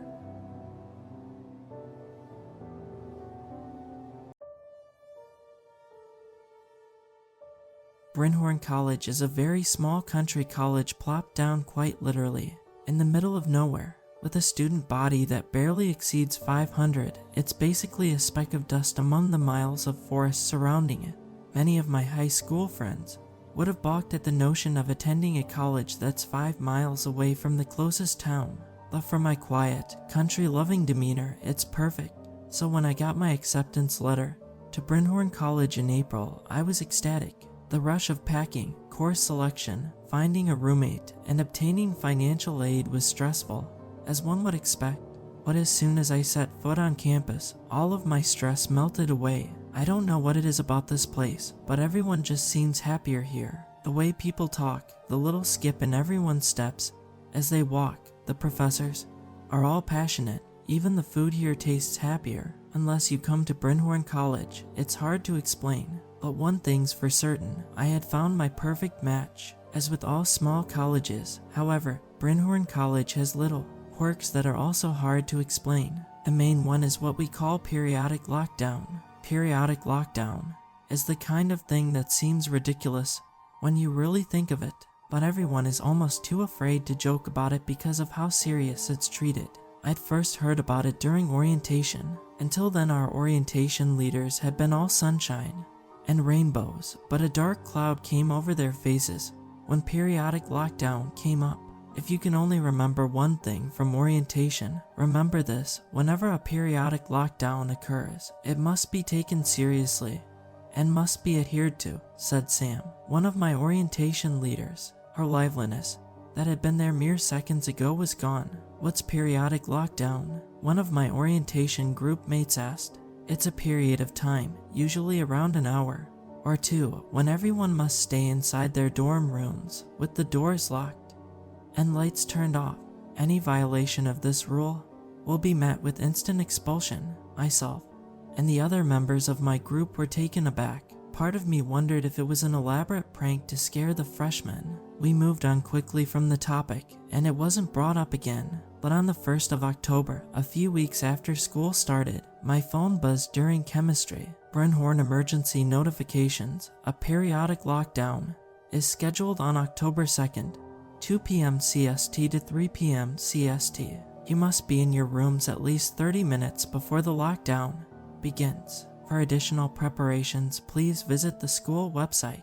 Other students, and even the professor, checked their phones upon receiving the notification. First one of the school year, the professor said, before carrying on with the lecture. The freshman dorm was abuzz with nervousness, excitement, and fear about the lockdown. RR assured everyone of the lockdown's normalcy, but that didn't stop the rumors and theories from making their way into every conversation. I bet it's a gas leak, my roommate Theo suggested. They've been doing construction by the energy services building for the past couple weeks. They must have a lot of gas leaks then, if it's as normal as the upperclassmen say it is. The next day rolled around. I just stayed in my room the entire morning since my only class had been canceled in anticipation of the periodic lockdown. Following the school website, Theo and I did all the necessary procedures. We took out the trash, closed the blinds, locked the front door, filled our room's sink with water as an emergency water supply, and turned off all non-essential electric appliances. As it got closer and closer to 2, the hall grew quieter as people ended their conversations and doors slammed shut. As ridiculous as the whole endeavor was, no one wanted to risk being the one caught outside. Right as the clock struck 2, there was a faint, almost hollow-sounding whoosh sound that reverberated through the hall like a spaceship powering down. It was completely dark. I checked my phone and noticed that I had neither Wi-Fi nor cellular data anymore. What the hell, they must have shut down everything, Theo complained. The show he'd been watching on Netflix was now stuck loading. Even the cell towers aren't working. It must be a regional blackout or something, I said. I turned on my phone flashlight and carried on with the assignment I'd been chipping away at. But that was the only weird thing that happened during the hour. As soon as it hit 3, everything turned back on and school resumed as though nothing had happened. Periodic lockdowns are always a bit unsettling when they happen, but I've come to accept them as just one of those weird things that colleges sometimes do. They aren't often, maybe once or twice a month at most, and never longer than a couple hours. Occasionally a class or test is missed as a result of a lockdown, but professors were always prepared with online lecture videos and make-up testing dates. My first year of college passed by rather uneventfully, and it seemed as though the second year would be the same. Yesterday, I was eating lunch with my friends when all of our phones buzzed simultaneously. I reached into my pocket to check the notification. Brinhorn emergency notifications. A periodic lockdown is scheduled on November 15th, starting at 1 p.m. CST. You must be in your rooms at least 30 minutes before the lockdown begins. For additional preparations, please visit the school website. What the hell? That's like 40 minutes from now, my friend Natalie said, looking at her phone. There isn't an end time either. Did they make a mistake with the notification system? I asked. Screw it, I'm not taking any risks, another friend Eve said, putting on her backpack and picking up her tray table. I walked here, and my dorm is far as hell, so I'm gonna leave. See y'all later. The dining hall around us gradually evolved into a cacophony of people gathering their belongings and putting away their food, most of which was half-eaten. I reluctantly followed suit, still processing how weird the whole situation was. Getting back to the dorms before the 30-minute mark was out of the question.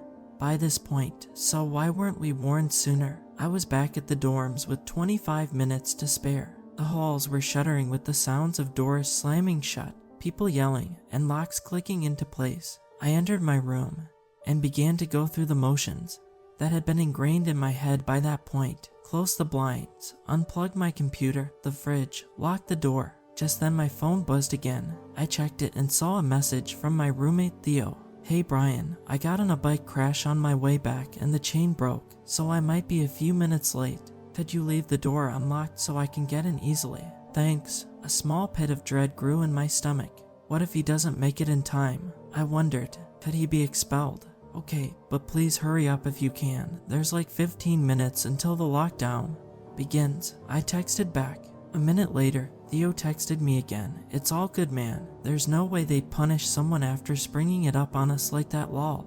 I tried to distract myself from the gnawing pit in my stomach by studying for my chemistry quiz, which I didn't even know would happen. Or not. The hallway gradually got quieter, and I began to convince myself that everything would be okay. My phone buzzed again. "My card isn't working for some reason. Could you come open the front door for me?" The next thing I knew, it was pitch black, and a hollow whoosh echoed throughout the dorm. Periodic lockdown had begun, and my roommate was still outside. "Damn," I muttered. "They must have turned off the front door's card reader as part of the lockdown. What happens to Theo now? Does he just have to wait outside until the lockdown ends?" I thought about leaving my room to go open the door for him. Maybe no one will notice us if he gets inside fast enough. But what if we're both caught? Why risk getting myself into trouble when I'm safe right now? Not to mention, who knows what the periodic lockdown is for? Maybe there's some kind of animal outside that could be dangerous. But then isn't Theo in danger? What if whatever's out there gets him? My head swam. I turned my phone back on and tapped my browser app, which was thankfully already open to the periodic lockdown information website. I scrolled through the FAQ section and found what I was looking for. Question: what should I do if someone else is out of their room during periodic lockdown? Answer: remain in your room no matter what and keep the door locked. If someone knocks, don't answer the door. Don't let them in. My eyes fixated on the last few words. Don't let them in. That's when the feeling in my stomach went from gnawing to nauseating. My roommate didn't make it back in time, and now I'm supposed to make sure he doesn't make it back at all. And I don't even know when this will all be over. I played some games on my computer, occasionally checking the clock. 1 hour passed, then 2. A small part of me hoped the lockdown would end by the usual time, but I should have known by now that this was an unusual lockdown. With the remaining time uncertain, I turned off my computer to save battery and sat in the darkness, thoughts consuming my brain. Even the faint slivers of light that crept from the blinds were waning. I didn't dare open them. I checked my phone. 5:16. The previous longest lockdown was less than half this time. I drank the rest of my water and went to refill it at the sink, feeling my way through the pitch black room. Then I shot down my veins as I remembered the last step of lockdown preparation, something I had forgotten about in my haste. The sink. Praying for a miracle, I turned on the faucet. Nothing came out. Panic started to fill me. This must be why they had us fill the sink. Okay, no water. Damn, how long can a human survive without water again? Is there any water left in the pipes? I tried to get the water running multiple times, to no avail. There's no way they'd keep us in lockdown long enough for us to die from thirst. Right. Time marched on. Soon it was late afternoon, then evening, then night. Not that I could tell from the window anyway. It had gotten completely dark before 5. Whatever was happening defied the normal day-night cycle. At around 7 I ate one of my frozen meals from the fridge for dinner. In the absence of a working microwave, I had to leave it out on my desk for a while to thaw. Nothing like slightly below room temperature Thai noodle soup to hit the spot. I went to bed a few hours later, figuring I might as well try to skip as much time as I could, hoping I'd be woken by the lights coming back on. Instead, I woke up to knocking on the door. "Brian, can you let me in?" My blood froze. It was still completely dark, but something felt off, like the air was a bit stuffier than normal. That was Theo's voice, I thought. There were more knocks. "Brian, my card isn't working. Can you please let me in?" Adrenaline shot through me, removing any lingering fatigue. I tapped my phone screen. 3:06. Damn, I've been in lockdown for over 14 hours. I was jolted back by more pounding. Brian, can you let me in? Mind racing, I turned on my phone flashlight and scanned the room to see if anything was different. A light, while initially blinding, was a welcome reprieve from the previous 12 hours of darkness. There wasn't anything unusual in the room, but that didn't shake the feeling that something had changed. I slid off my bed and began making my way to the door. I didn't have a plan for what to do, I only knew that I was terrified. The voice came again, louder now that I was closer. Brian, my card isn't working. Can you please let me in? I pressed an eye against the peephole. It was too dark to see anything, but for some reason I got the feeling that something was staring directly back at me. My hand wandered to the doorknob before I remembered the website. Don't let them in. I stood there for a minute, my mind racing. Is it really Theo that's standing outside, or something pretending to be him? What happened to your bike yesterday? I asked, my voice hoarse with neglect and dehydration. Silence. Part of me wondered if Theo, or whoever was at the door, had left, but that was quickly quelled. Brian, can you let me in? More pounding. The door seemed to shake more than before, the doorknob vibrating ominously in my hand. What happened to your bike yesterday, Theo? I asked again, louder. Can you hear me? More silence. Clearly, whoever was on the other end couldn't hear me for some reason, or just wasn't responding. Shook by the whole situation, I felt my way back to my bed and tried to rest. Getting more sleep was hopeless by that point. Theo was relentless, knocking at the door every couple minutes or so. Sometimes I'd get a 10-minute break, other times there would be non-stop pounding for a minute straight or longer. But every single time the thing switched between the same two sentences, with the exact same intonation and inflection, almost like a recording played on loop. Brian, can you let me in? And Brian, my card isn't working. Can you please let me in? Became etched into my brain. For all I knew, the school was stuck in hell, and I was being tormented by a demon who thought it would be funny to imitate my less fortunate roommate. I began to cry. Less than 24 hours ago, I was a normal college student, stressed out by normal college things like friendship drama and chemistry tests. Now I was stuck in the dark with no water, no roommate, and no hope of escaping anytime soon. I began to think of my family, wondering if they knew what was happening. Maybe the FBI will start investigating and rescue us all. Brian, I've been stuck outside all night. Please open the door. I froze again. The looping of the other sentences had blended into the background such that this new one stuck out. What does that mean? I wondered. I'm starving and thirsty, and I'm all alone out here. Brian, please let me in. The desperation in the voice put me on edge more than anything that had come before. I checked my phone again. 7:15 a.m. The room suddenly exploded with a flurry of knocks, so much that I could hear the door groaning from stress. Brian, please, they're going to get me if you don't open the door right now.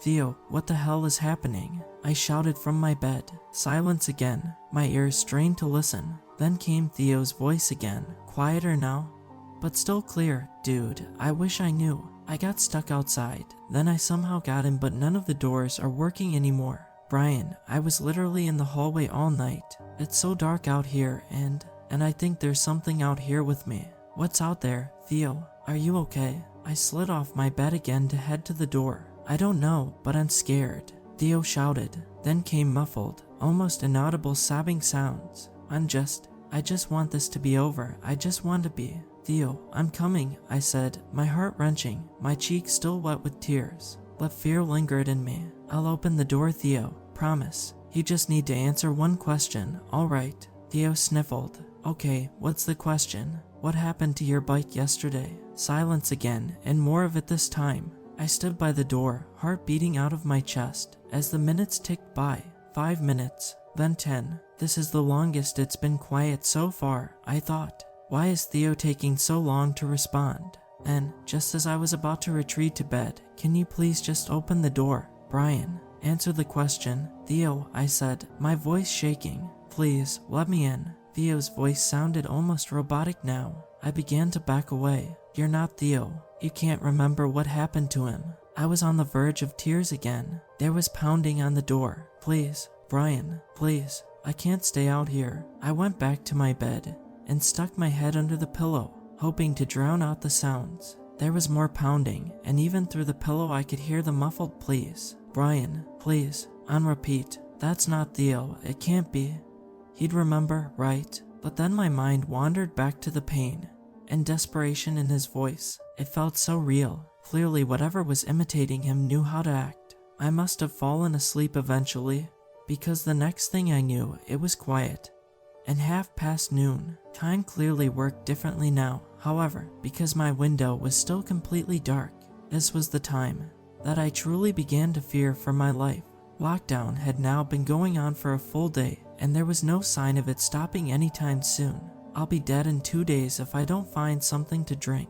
I tried to think of ideas, a slight headache starting to set in from dehydration. I felt my way around the room, not daring to use my phone flashlight anymore. I reached under Theo's bed and felt something smooth and metallic. I nearly cried from joy when I realized what I had found, a full soda can. I felt around more and counted 2, 3, 4 cans of Pepsi Max soda. Thank God for Theo's sugar addiction, I said to myself.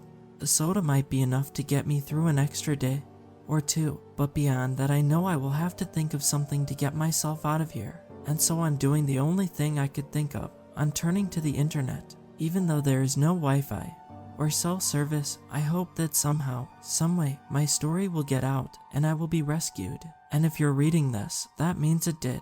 But there's one more thing before I'm all caught up. While I was writing this story, Theo came back again. I was hunched at my desk, typing away. My computer brightness turned to a minimum to save energy when there was a knock.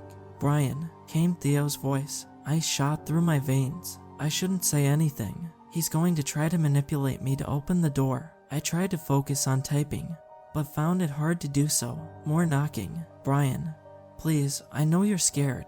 I'm sorry if I scared you, alright?" I didn't move or speak. My vision blurred from adrenaline. "Listen, Brian, I don't know what's happening. It's like my memory got wiped, or I don't know, but I really don't want to stay out here, please." More silence. I typed a few more words, but found that I couldn't think of more. "There's something out here. I don't know where it is right now, but I hear it going from room to room sometimes, knocking on the door. It pretends to be other people, like me. I've heard it talk with my voice." My ears perked. Could that really be Theo? Could he be different from what was at the door earlier? I found a pack of water bottles. Thankfully, it should be enough for a few days. "Please, Brian, I don't want to hide from that thing anymore. What happened to your bike yesterday?"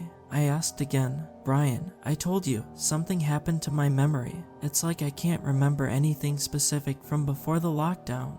Please, Brian, you need to trust me." My heart was wrenched. Never had his voice sounded as human as it did now. What if that really was Theo out there, and I had left him to fend for himself the past day and a half?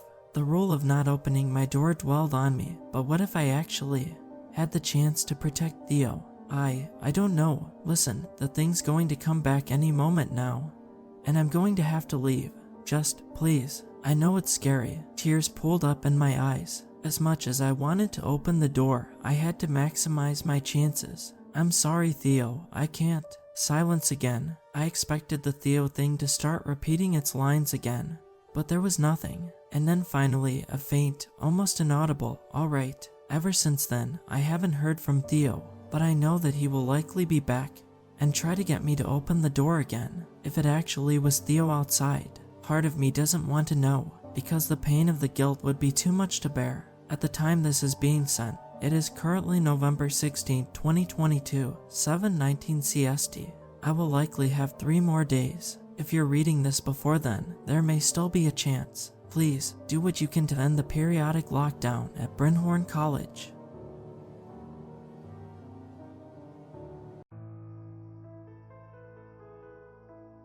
At the boat ramp around the corner from my apartment lies a white behemoth, sitting silent as a tomb, moored to a dock which no longer connects to shore. She bobs up and down in the water, only disturbed by the wake of passing boats. Rust has begun to creep down each of her 140-foot-long sides, almost looking as though some unseen ocean monster has gouged into it with its claws, and no light ever emanates from her many windows and portholes. The cam has, in a way, become part of my town's landscape for the last 2 decades and change. ever since her previous owners failed to pay the mooring fees for it, and it was seized, both by the local government and the US Marshals Service for separate reasons. There have been rumors of everything from drugs to botched scientific experiments taking place on board during her history. She originally was moored closer to downtown, but a few years ago, she was moved to her new home and has sat there ever since. And it was thanks to those rumors that,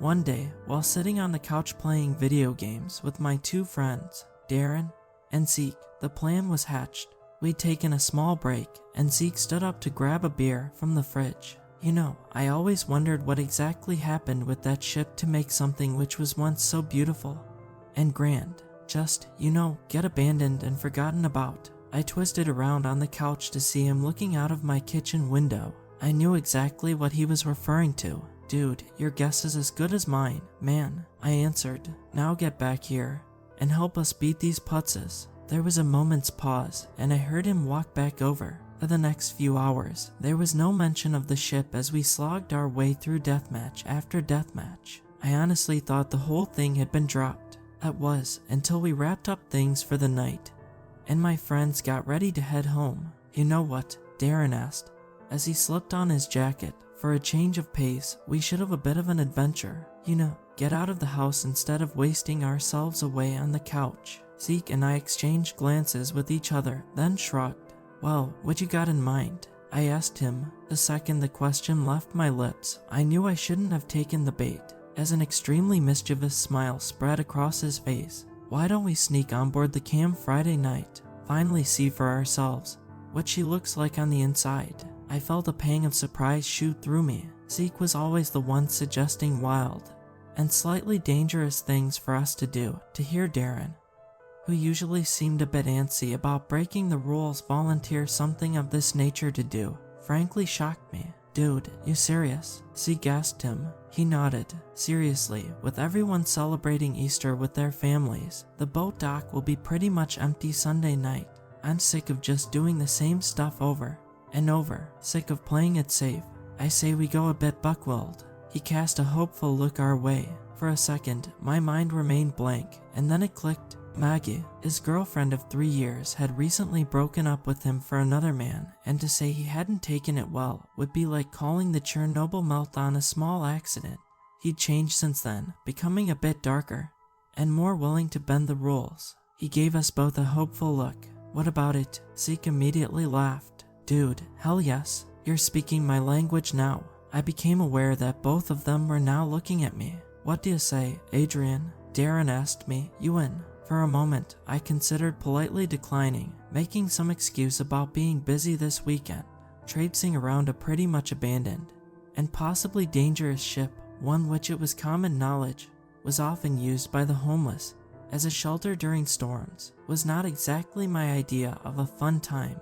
But then I caved. I knew Darren was only doing this as a way to keep his mind off his breakup, and if I left him alone with Zeke, without anyone to keep things from getting too out of hand, God only knew where things would end up. Sure, why not? I said. Immediately, both of my friends broke into soft cheers, slapping me on the shoulders and back. For a few more minutes, we discussed exactly how it'd go. Zeke's parents owned an old motorboat from the early 60s, and where their dock was just up the estuary from the Cam, we'd use it, motoring down and tying up on the far side of the ship so we could climb aboard, quickly check it out, and leave. Later that night, I lay awake in bed, staring up at the white, popcorn-style ceiling of my bedroom. What in the exact hell did I just get myself into? I wondered. Shaking my head, I turned over on my side and drifted off into a rather restful and dreamless sleep. I had no idea it'd be one of the last good nights of sleep I would ever have. The next day and a half passed by in a blur. Before I knew it, it was late Sunday afternoon. As much as I was, admittedly, a little tense about what we were about to do, I still wasn't going to back out. However, I did stop by Empire Mercantile to pick up a few items I wanted for the trip before heading to Zeke's parents' house. As I drove through the quickly emptying streets, I craned down to look out the windshield of my Lincoln at the setting sun. It looked almost blood red, sinking below the horizon. For some reason, it made me shiver slightly. I shook my head, speaking aloud as I pulled into the driveway. Get a grip, Adrian. Knock that superstitious BS off. There's nothing ominous about a red setting sun. Pushing the feeling away, I got out and passed around my purchases to the others. Each of us now had a pair of thick, tear-resistant, and waterproof gloves, and a small but powerful flashlight. "What the heck are the gloves for?" Zeke asked as we walked down the backyard to the dock. I raised an eyebrow at him. "Have you seen how much rust is all over that ship? You want to cut yourself on a piece of rusty metal and risk getting tetanus or something." A look of realization passed over his face as my words registered. "Oh," was all he said, and then went silent. The three of us strode down the dock and climbed down into the 18-foot wooden boat, and a second later, the big, black and silver Mercury 1000 outboard roared to life. "Here, man," Zeke said, offering me the wheel. "You're the best of the three of us at piloting a boat." I don't want to piss off my folks by hitting anything. I rolled my eyes slightly, but sat down in the seat, and after the stern and bow lines had been cast off, nudged the throttle forward slightly. Flicking on the running lights, we pulled away from the dock and began our journey down to the camp.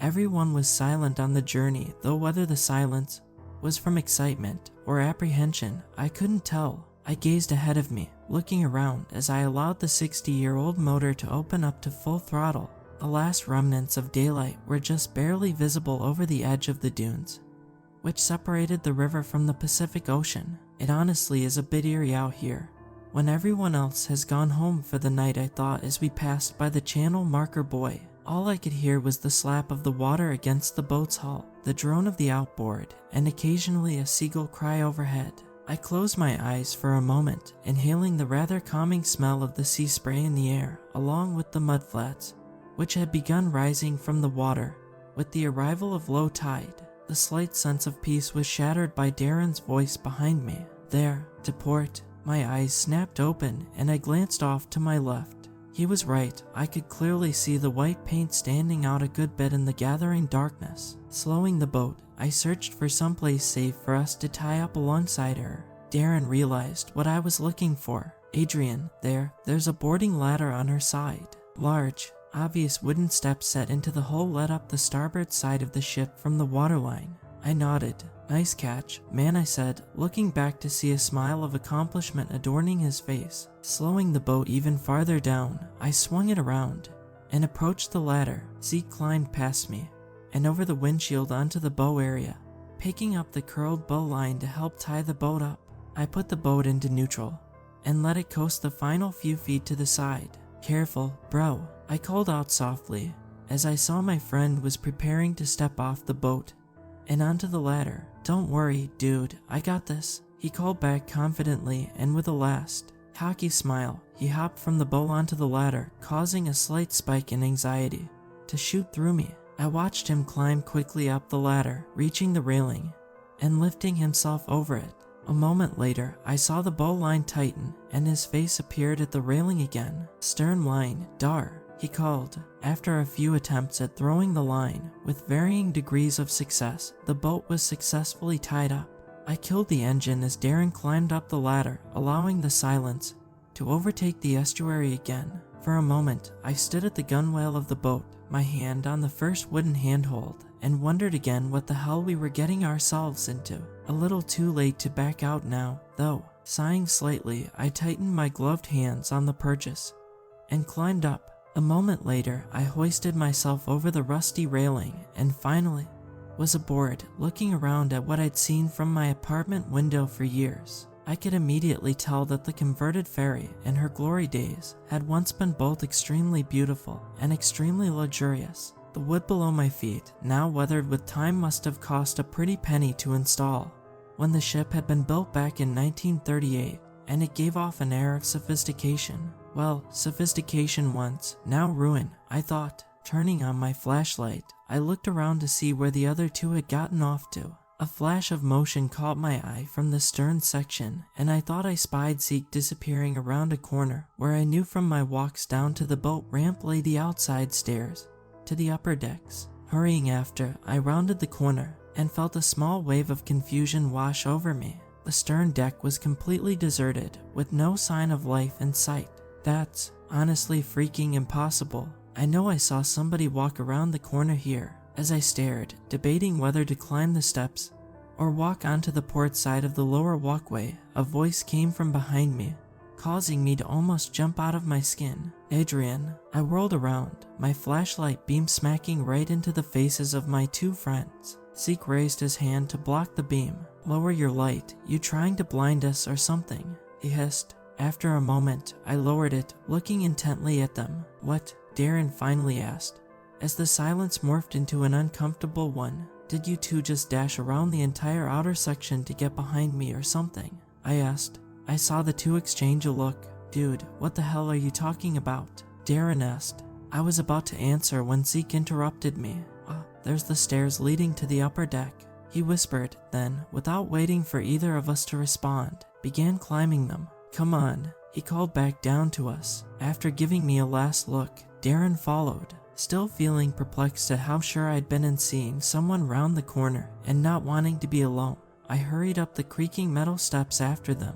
The first door, which looked to lead to a once snazzy lounge area, was locked, and so we moved on. As we walked up to the starboard door to the bridge, I again looked around. The only sound I could now hear, which had started as I climbed the steps, was the humming and banging coming from the lumber mill across the estuary. I heard the scream of a saw filter across the water, in the dark, and on what I had to admit was already a slightly eerie vessel. I didn't like how it almost sounded like a woman screaming. Finally, we all stood in front of the door to the bridge. Darren looked at us. "Well, here goes nothing," he said, then reached out and gripped the handle in one gloved hand.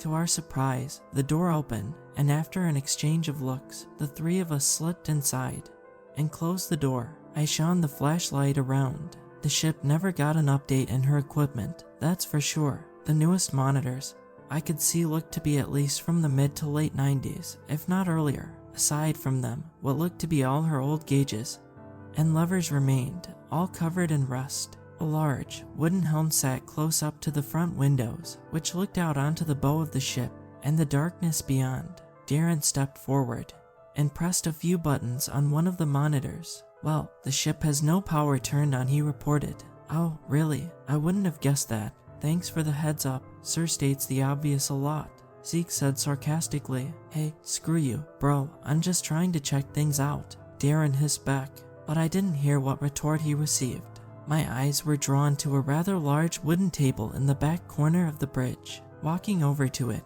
I saw in the flashlight's beam that old sailing charts littered the desktop, along with a red, closed book. Shooting a quick look around, I reached out and flipped it open, finding that it was the ship's log. As I heard the other two move around and to the door connecting the bridge to the upper lounge area, I read. Many of the more recent logs came from the very early 2000s. Most just seemed to detail her final voyage from South America up here to the Pacific Northwest. Simply mundane notes. However, one entry from late October of 2002 caught my eye. October 23rd, 2002. "We've made it all the way from Panama, halfway up the California coast. The ship is running well, and the small handful of crew we've hired to bring her up to Portland tells me everything seems in working order. With luck, we'll reach Oregon by the first few weeks of November, barring 1 or 2 moorings to resupply and refuel. However, I must make mention of one thing. Manuel, the gentleman I purchased the cam from, told me to keep an eye and ear out for anything unusual. When he told me this, I was unsure of what he meant. Perhaps a broken prop mount or bearing he refused to repair in the engine. However, as I've spent a lot of time on my own in areas of this ship, as my wife, for some reason, refuses to venture to certain rooms, I've come to hear, well, I probably am just hearing things. Ships, especially ones as old as the cam, always creak and make strange noises. And yet, what in the hell kind of machine sounds like a person whispering or someone walking about where no one is? I'm unsure what to make of it, but decided to keep log of them in my private journal. Anyways, we should make it to home port safely. We'll log again soon. I raised an eyebrow, whispering, moving about. For a moment, the image of the person I swore I'd seen flashed through my mind. A small chill ran up my spine, and for a moment, it almost felt like I was being watched. But I shook it away. "Adrian, there are no such things as ghosts or anything. Get a grip, dude," I whispered. I looked up, seeing my friends had advanced into the upper lounge area and shining their lights on the hideously outdated furniture. Before I joined them, I decided to flip the page and quickly see what the next log read. However, as I flipped the page, I saw only a blank page. Inspecting closer, I saw small, torn edges of paper near the inner edge of the log.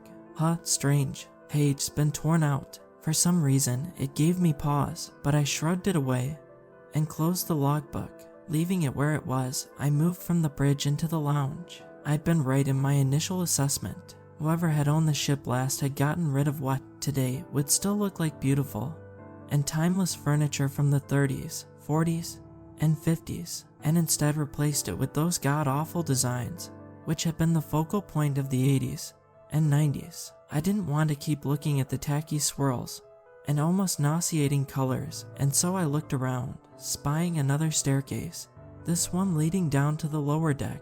Guys, come on, let's head down. I quickly checked my watch. The glow in the dark face showed it was just after 9 at night. We're only staying another 15 minutes or so, I told myself, then led the way down the steps. The lower level looked as though someone had retrofitted it into a dining room of some kind.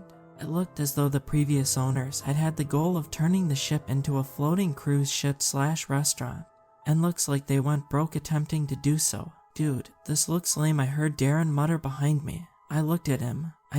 We always heard all the creepy stories about the ship over the years, all the stories about the messed up things that happened aboard her since her early days, all the tales about the drugs and experiments and murders. And when we finally come aboard, what? We find out it was nothing more than some rich attempt to join the restaurant business. He kicked at a wooden booth. This blows, he suddenly yelled. This blows, it blows so much. And with that, he leaned against the booth, his body seeming to sag from some unseen weight.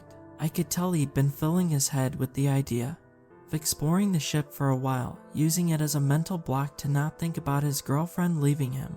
And now that he was confronted with the reality, it was all starting to crash down around him. I stepped forward and put a hand on his shoulder. You know, the stories we heard were far too good, or I should say bad, to be true, man. I said, that's how urban legends start. Someone takes something, blows it way out of proportion, and after a long game of telephone, it barely has any resemblance to the truth. He looked up at me. His eyes, which earlier that night had been twinkling with excitement for the adventure, now simply seemed empty. Slowly, he nodded, then sighed. Well, I think I'm about ready to get out of here. What about you? I let out a relieved sigh I hadn't known I'd been holding in. The truth was, as much as I knew it was just a ship, the whole abandoned angle, combined with the weird log entry, had made me feel a little uneasy. Yeah, I'm ready as well. I turned. Zeke, you ready to leave? I called, but I received no answer. Zeke, I repeated, my voice sounding, somehow, echoing and muted at the same time as it bounced off the degrading wood and furniture. I still got no response. Darren let out a slightly annoyed snort of air, his realization having soured his mood more than a bit.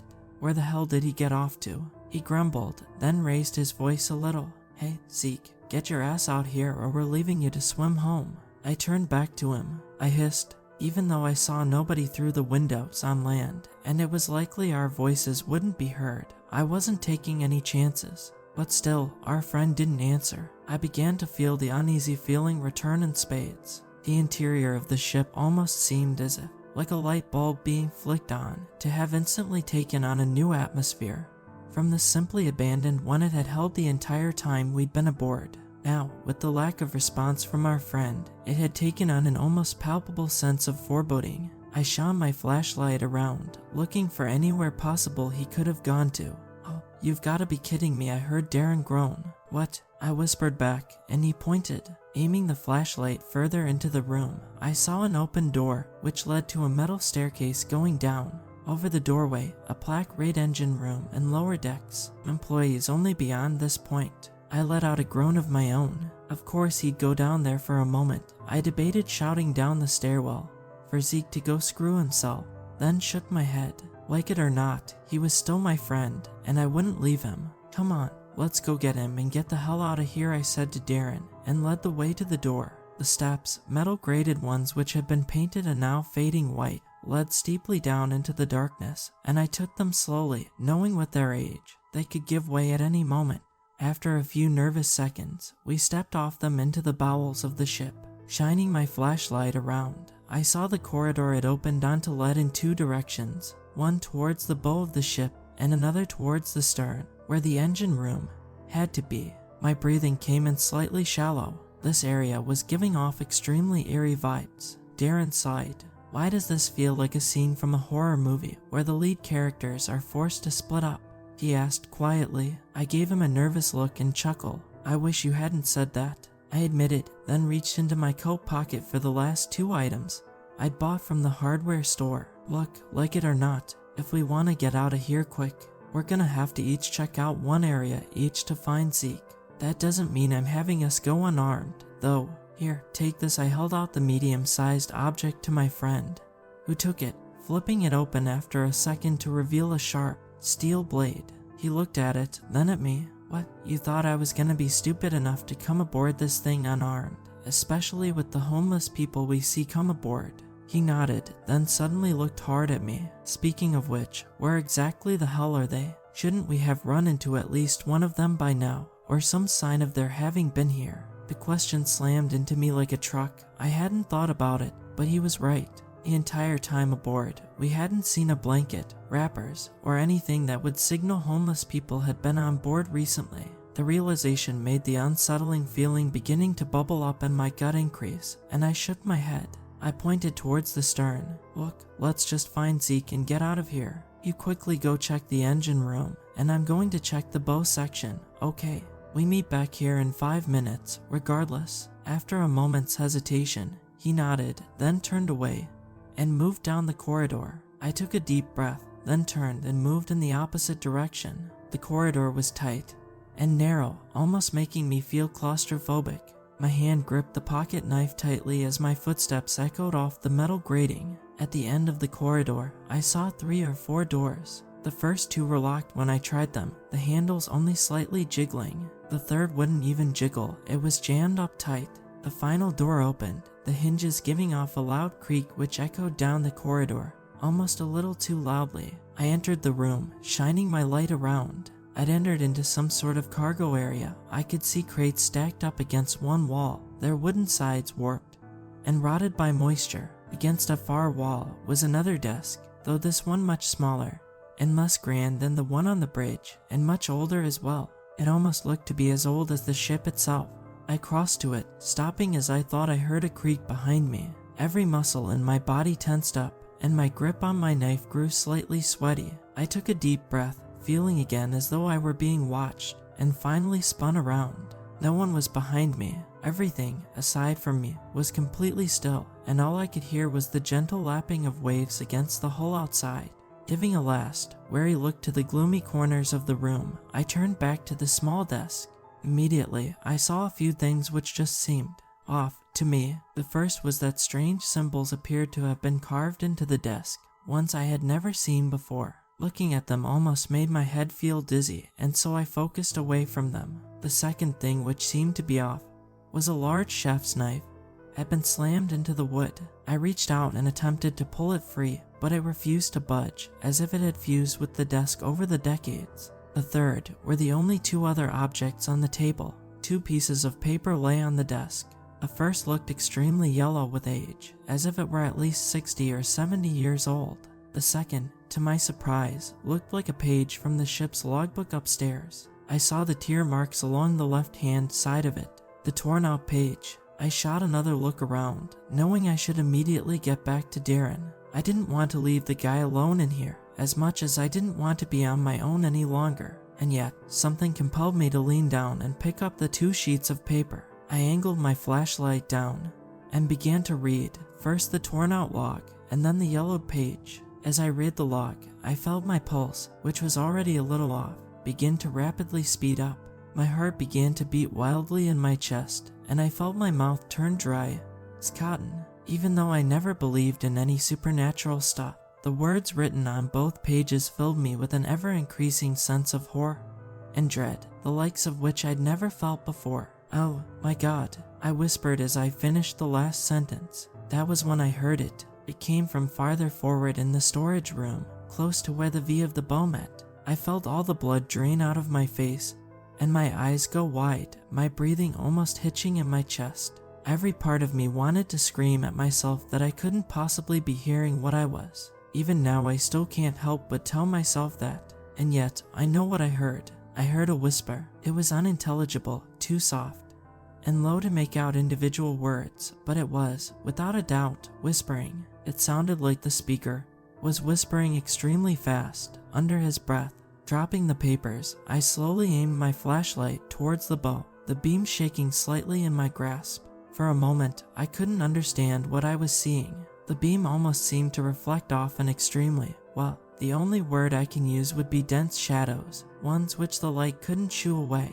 And then the darkness began to spill out of its hidey hole, sliding towards me and engulfing everything it touched. Terror coursed through every fiber of my being.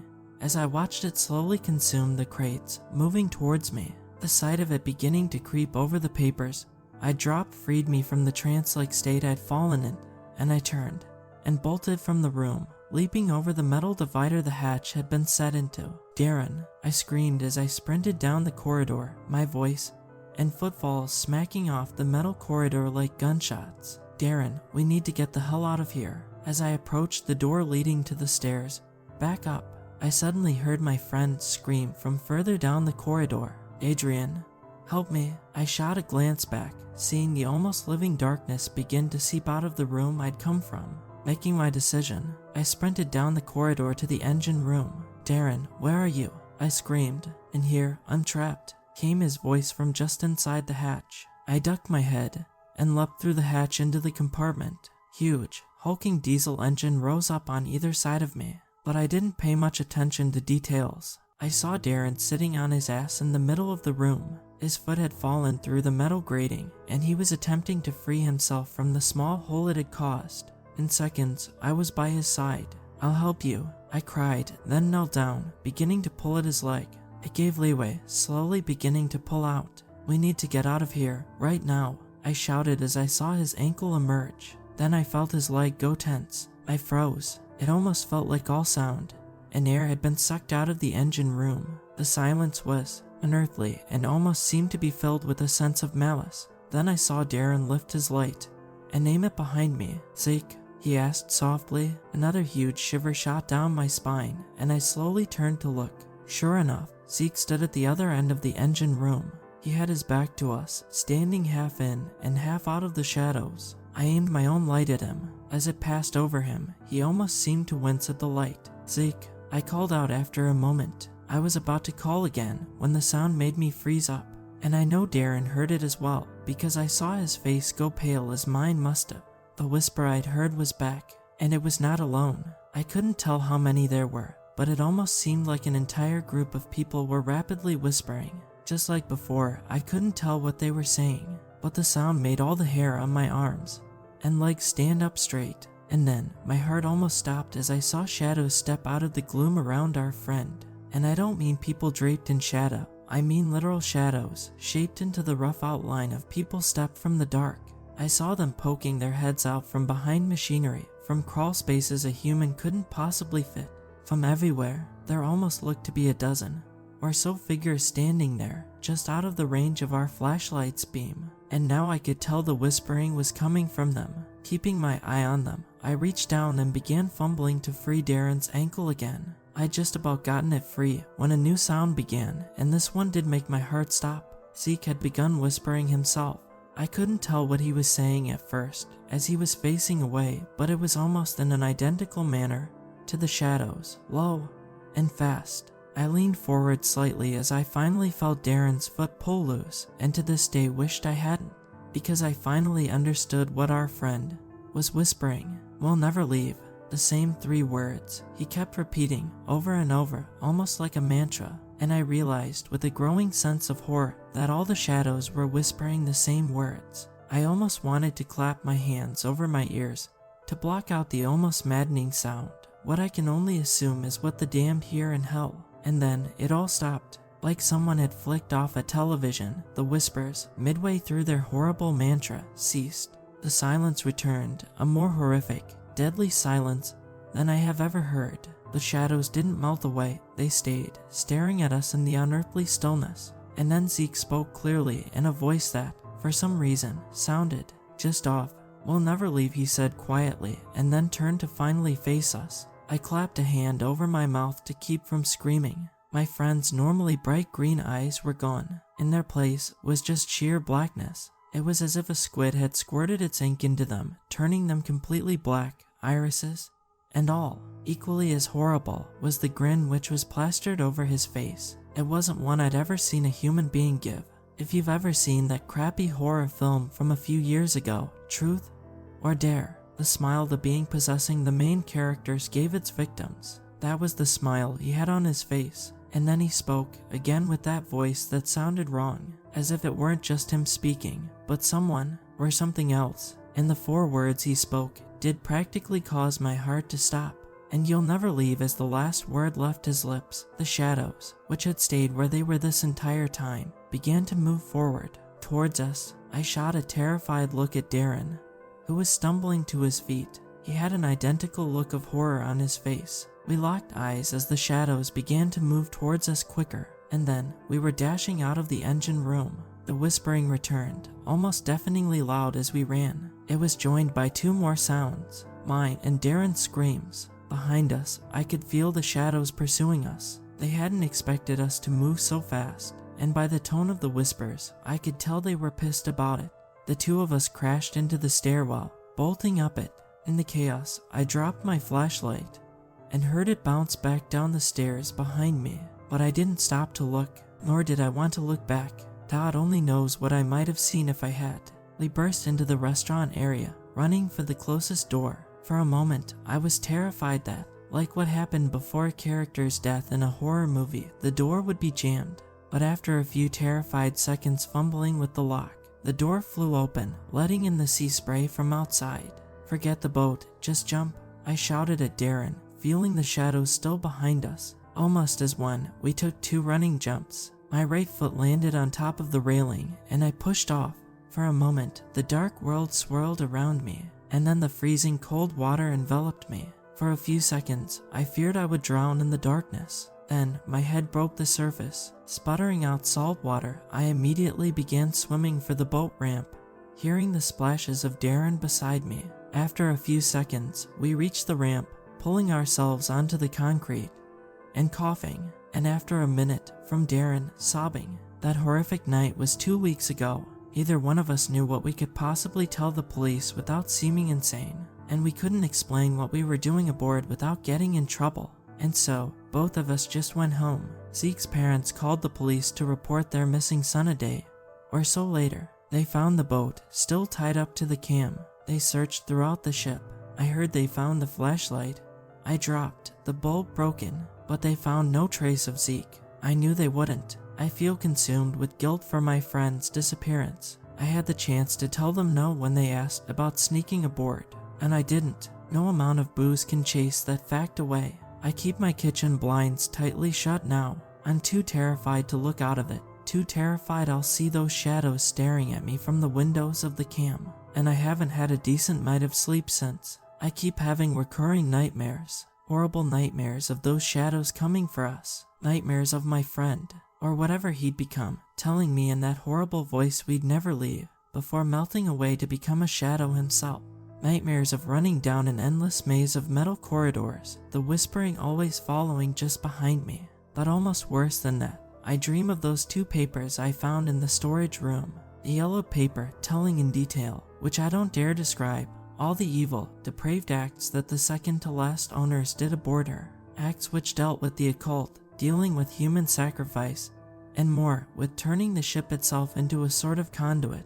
For what? I don't know. But from what I saw, a conduit or doorway for things which are insatiable and beyond evil. And the final, brief log entry of the cam's previous owner, November 14, 2002. I'm terrified. I don't know what to do. I found that horrific paper wedged in the back of the old desk down below, talking about truly evil things, which Manuel and the others did on this ship over the decades since they bought it.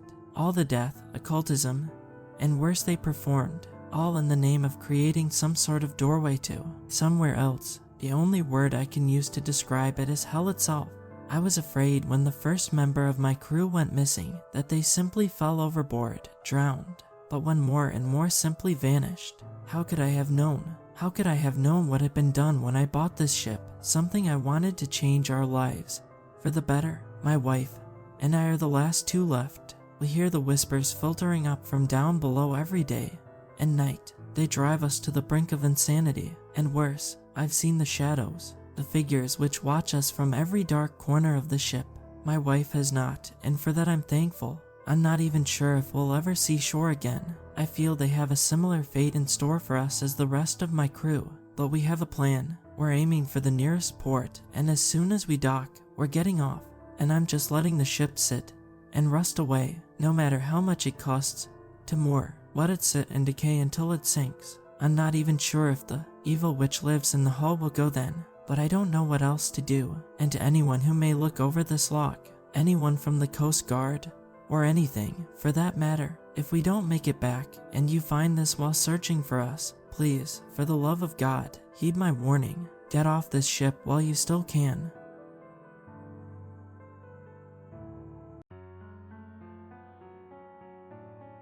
So, my dad is a professor at a university in Canada, and he received a very strange email from one of his students. He showed it to me, and we laughed about it, but things quickly got weird when we found out the student had gone missing. My dad brought it to the authorities, and they told him that others received the same email. It's currently an open case, and I'm not even sure I'm allowed to share this, but it's really creepy. Hope they find him. I hope this isn't real. We called it the Happy Birthday Hell Spawn. 2. Redacted. From Redacted. Subject, I'm afraid. If you're reading this, know that I'm afraid.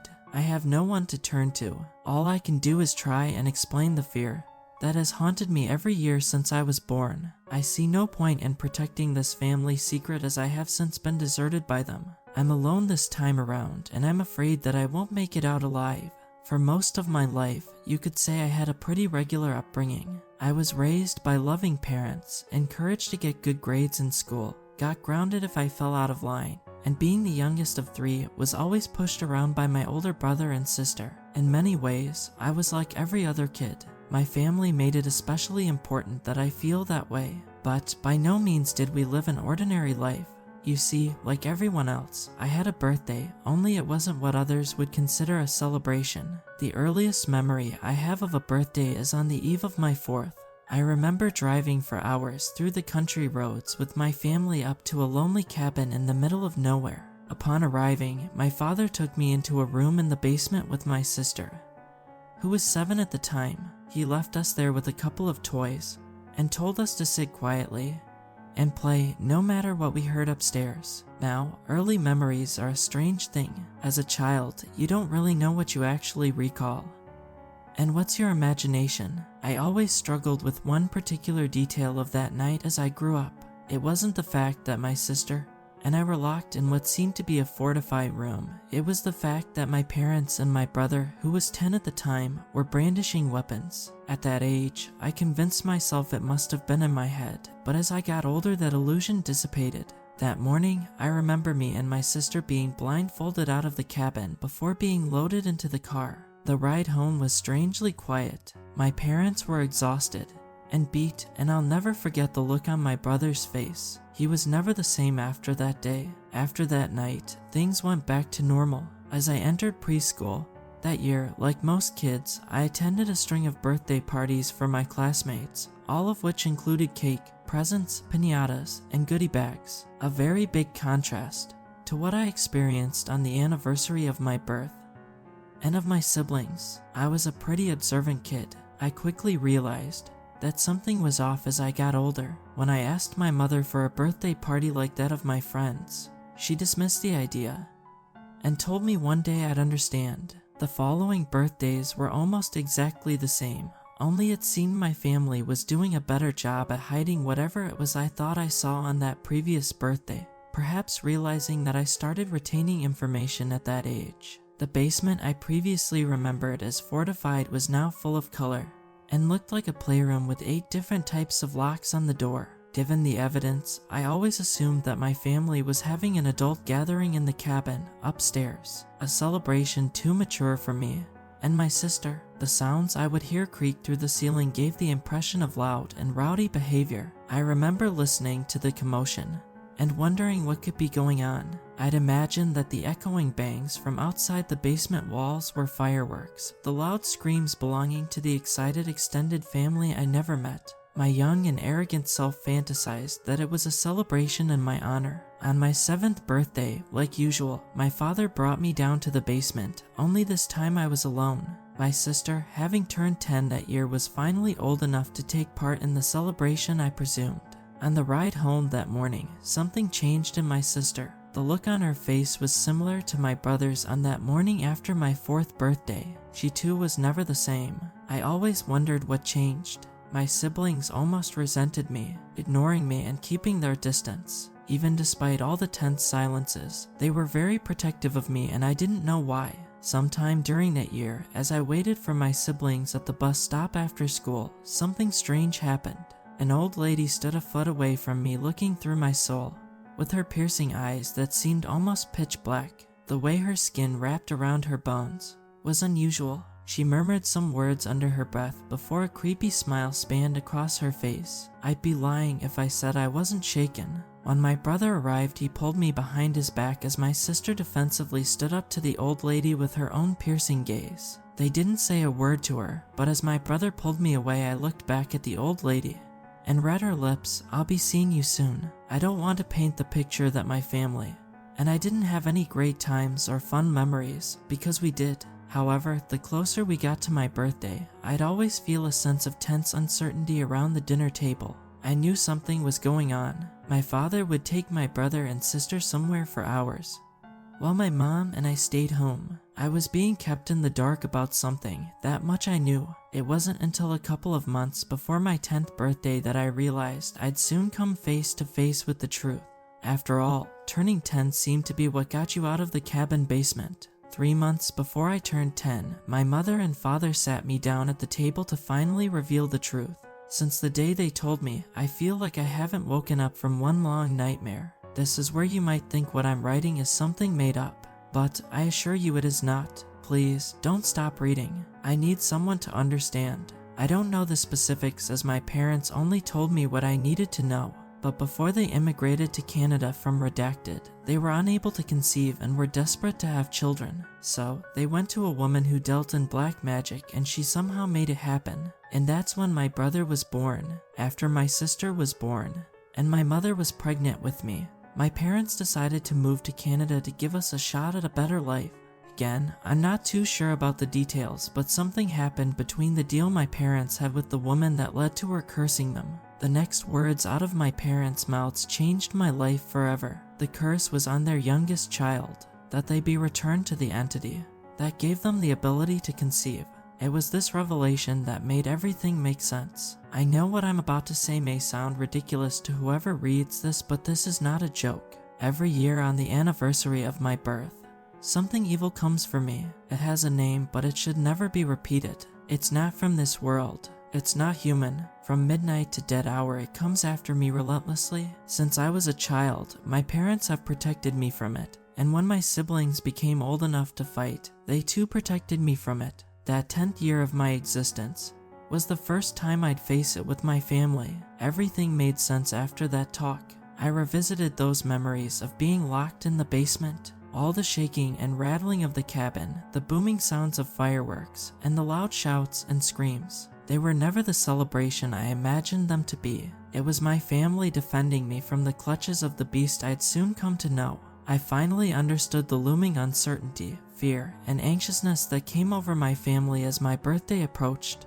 knowing that the days were bringing us closer and closer to a horrifying task, face to face with something insidious and evil. I knew now why my brother and sister resented me. They were children and they were forced to face the Boogeyman in order to protect their little brother. I found out the mysterious trips my father would take my siblings on were to a gun range he made close to the cabin. I joined them a few weeks before my birthday. I'd never held a rifle before. My father made sure I could at least shoot straight. He never said much while he taught us how to reload a rifle and aim down at sights. But on the last day at the gun range, he told me something I'd never forget. It can be stopped, but it cannot be killed. Every time you put it down, it will come back stronger. One night of bravery and strength for a year of life. amongst the shared fear of his children. He smiled. He could see the fear in our eyes. His children standing there with rifles taller than them. It made him laugh for a moment. I miss him dearly. The first time I was to face the creature, my parents considered putting me back in the basement to keep me safe. I told them I'd only be more afraid, being alone knowing something was after me. For the first time in my life, I experienced what it was like to not be locked away in the cabin basement. We would unload the car of the rifles and ammunition, fortify the windows, set traps around the perimeter of the cabin, and after sunset, sit down for a family dinner. I was too afraid to have an appetite, shaking in my chair. Out of the silence, my brother laughed, and then my mother, and then my sister and father. They had faced this creature for years.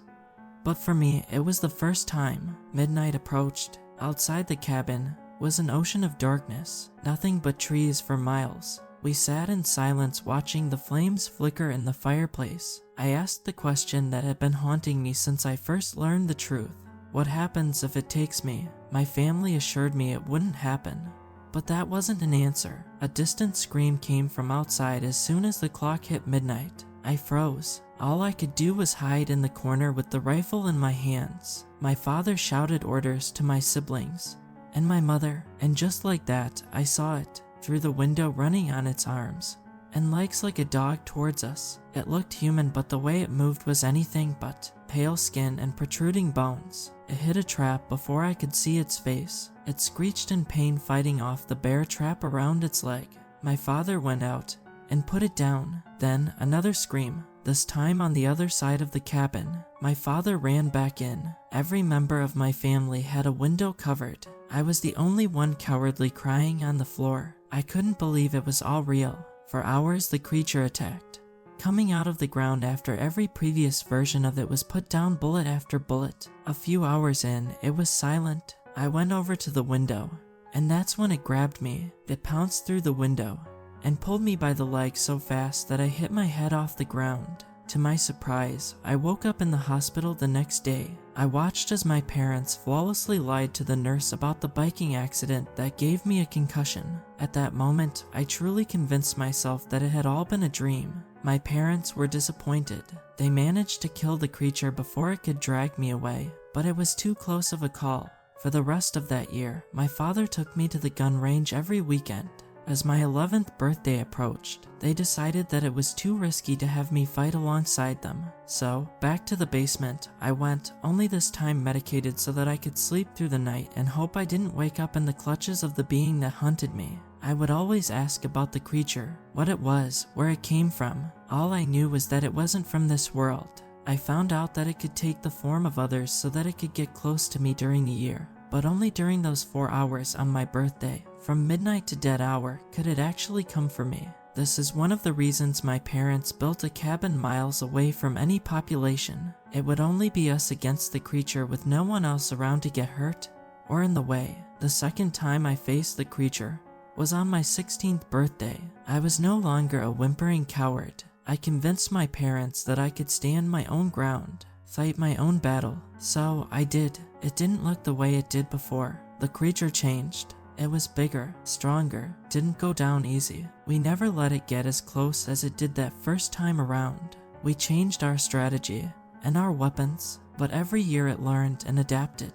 The cabin deteriorated with every passing year. We did our best to fix it up, but the damages were becoming more significant. I'd see it in my nightmares, the creature calling me, the excruciating pain that came at its hands, the darkness of the place it would drag me to. I would see people throughout the year staring at me in the distance, their skin hanging off their bones, just human enough to not call attention. I knew it was the creature. I became used to it. As I got older, I could feel it wanted me more. It kept getting closer and closer every time we fought it. 2 years ago, my father died of prostate cancer. 4 months before my birthday, he died surrounded by all of us, made each of them promise to protect me. I hated that, but I did need them. That year we fought the creature, only the 4 of us. It got close enough to where I could look into its dead, pale eyes. Since my father passed, my mother's mental health has deteriorated.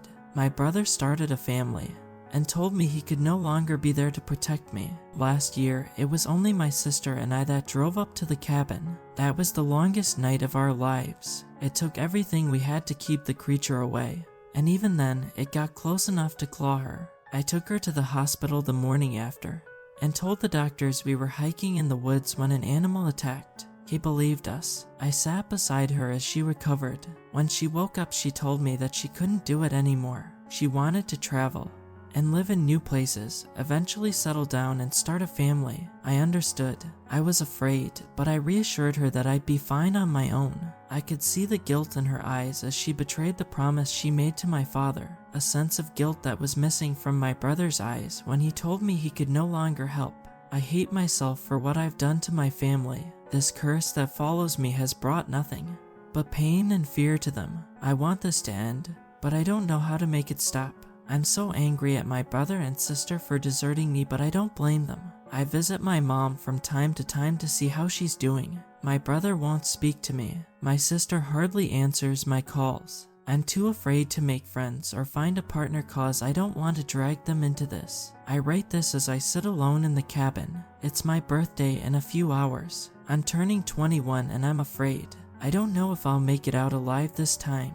For the last few weeks, my nightmares have kept me from sleeping. A part of me doesn't want to fight it anymore, but I fear that my fate would be much worse if I let it take me. I don't know if I'll be a match for it, facing it on my own. I wish I could be certain that I'll be around tomorrow, but I'm not. This is why I'm writing to you. If you don't hear from me again, the cabin's location is redacted. Stay on the dirt road, clear of the traps. If I live to see another day, I'll be returning to Redacted to find the woman responsible for this curse and put an end to all this. Wish me luck. Redacted. Update number 1. Please note that I am sharing the email the student sent to my father, who was his professor. He cannot see these comments as he is missing. We got an update on the police investigation. They're heading out to the address of the cabin to search for him. We'll keep everyone posted. I hope for the sake of my sanity that they find him, and this whole email he wrote up was just a joke. Update number 2. We woke up to some chilling news. This morning the police told my dad that they found the location of the cabin, but unfortunately it was in ruins, engulfed in flames. The fire department was dispatched to put out the raging fire. The officer said they're still working on putting it out as the flames managed to spread to the surrounding woods. There's still a chance this could all be a joke, right? We'll keep you all updated once they put out the flames and search the cabin. God, please let this email not be true.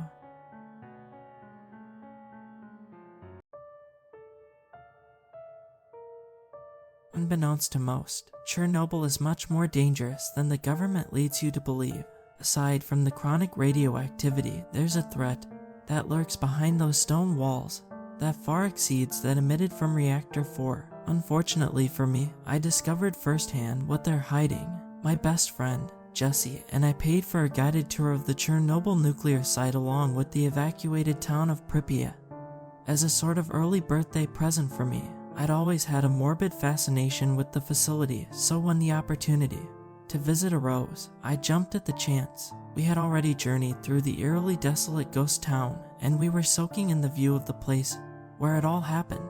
That's when Jesse proposed an idea, one that I still regret going along with to this day. And this, everyone, this is what you all came to see. This structure is effectively referred to as the sarcophagus, standing at over 63 meters tall and constructed from metal concrete. The sarcophagus houses the infamous Reactor 4, the same reactor that would inevitably malfunction, leading to a catastrophic meltdown that cost hundreds of people their lives in the ensuing weeks. The tour guide extended his hand toward the massive building in a grand gesture, like a band director leading an orchestra. Just looks like a giant warehouse to me, Jesse mumbled. That's basically what it is, I retorted. Look, I didn't come all this way just to gawk at a storage unit on steroids. I have an idea, Jesse said, a devilish grin inching across his lips. What is it? I asked, rolling my eyes. I think I know a way to get inside. I furrowed my brow, gaping at him like he'd just told me the sky was pink. Dude, are you crazy? It's closed off for a reason. Come on, it's been what? 35 years. It can't be that much of a risk anymore. I can't believe you just told me that. That's like saying a silverback gorilla won't tear you limb from limb because it's past its prime. He pursed his lips. Aren't you even a little curious about what it looks like in there? This is our only chance. I paused. Maybe Jesse was right. Assuming we would even be able to find a way in, this was a once-in-a-lifetime opportunity. It was now or never. Okay, we'll take a look, then head right back out and catch up to the rest of the group. They'll notice we're missing if we stay for too long. You're the best, bro. I knew you'd come around, he said, fist bumping me.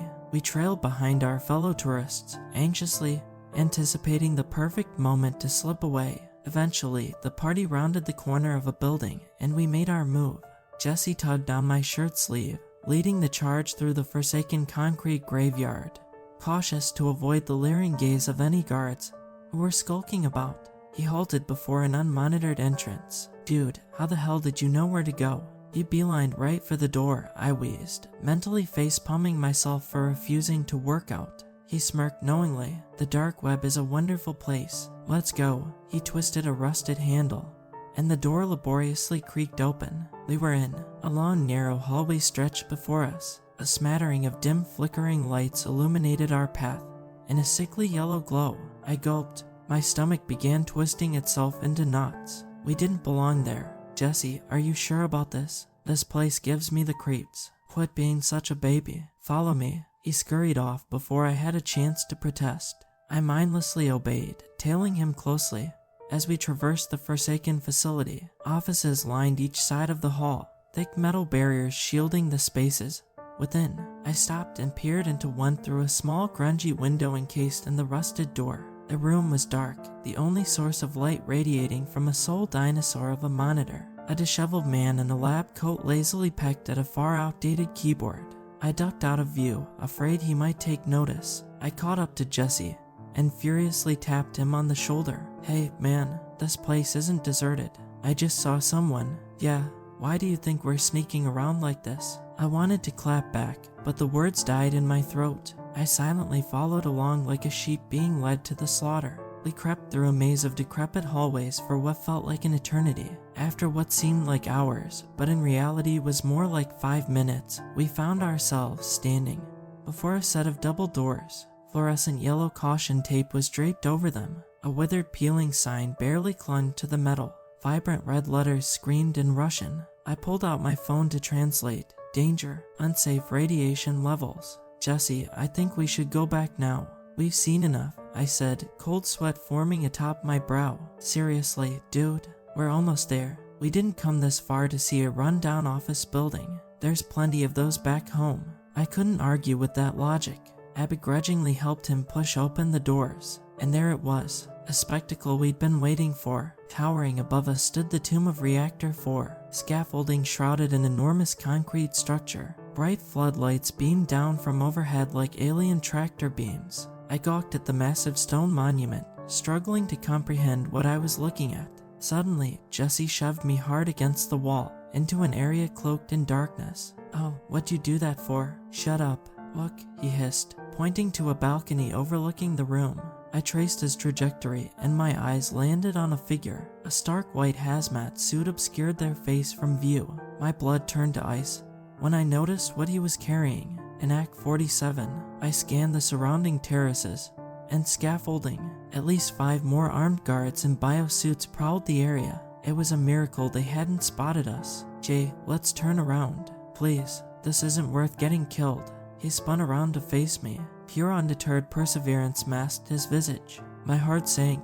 I knew that look. Go back if you want. There's something I want to see. As much as my intuition pleaded with me to take him up on that offer, I couldn't bring myself to do it.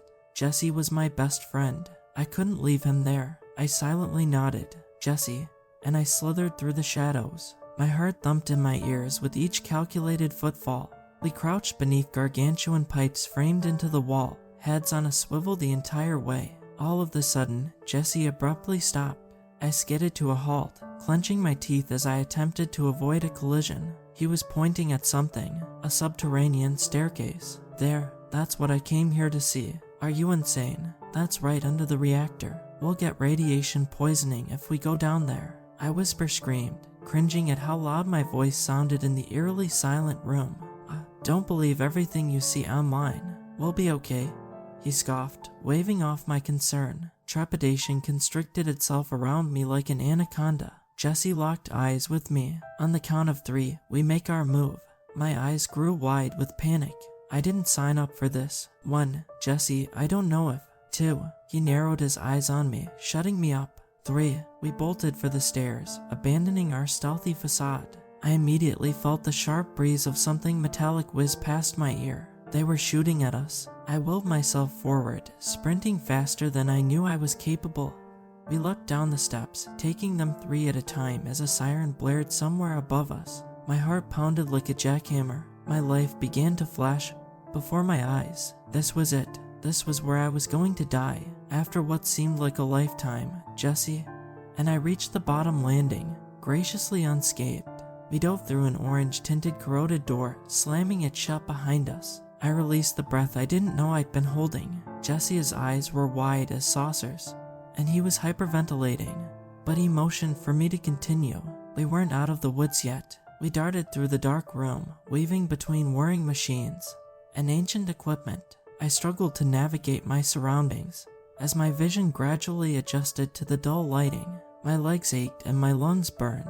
As I ran, waiting apprehensively for an army of footsteps to thunder after us. Eventually, we reached a hallway. An automatic sliding glass door blocked our path. Jesse sidled up to a retina scanner jutting from the wall. Beside it, he knelt before the device, holding his eyelid open while it scanned his cornea. A green light flashed, and the door inched open. My jaw fell to the floor. Hold on, you have access to this place. What's going on here? Boom. A resounding bang echoed from the entrance. The guards were in. No time to explain. Move.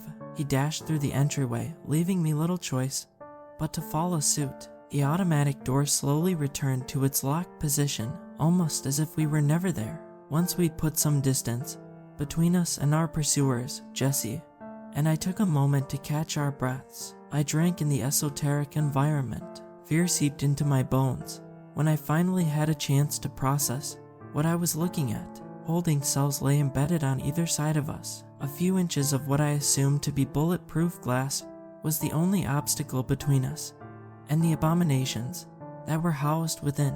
I turned to my left. I instantly diverted my gaze, bile creeping up my throat like magma. A feeble old man with dozens of fingers sprawling sporadically from his face leered back at me, each knobby digit grappling aimlessly at the air. To my right, a woman with 2 extra pairs of arms sprouting from her back pounded furiously against the glass. The utter despair behind her eyes shattered my heart into pieces. We ambled forward. We were met with more of the same. A man with 3 conjoined faces, a woman with ears dotting her whole body, and the worst of all, a child, no more than 10 years old, stared back at us through 7 spider-like eyes. I suddenly stopped dead in my tracks. I needed answers. Jesse, he whipped around, a twinge of annoyance percolating his features. We have to keep moving. No, I'm not going anywhere until you explain yourself.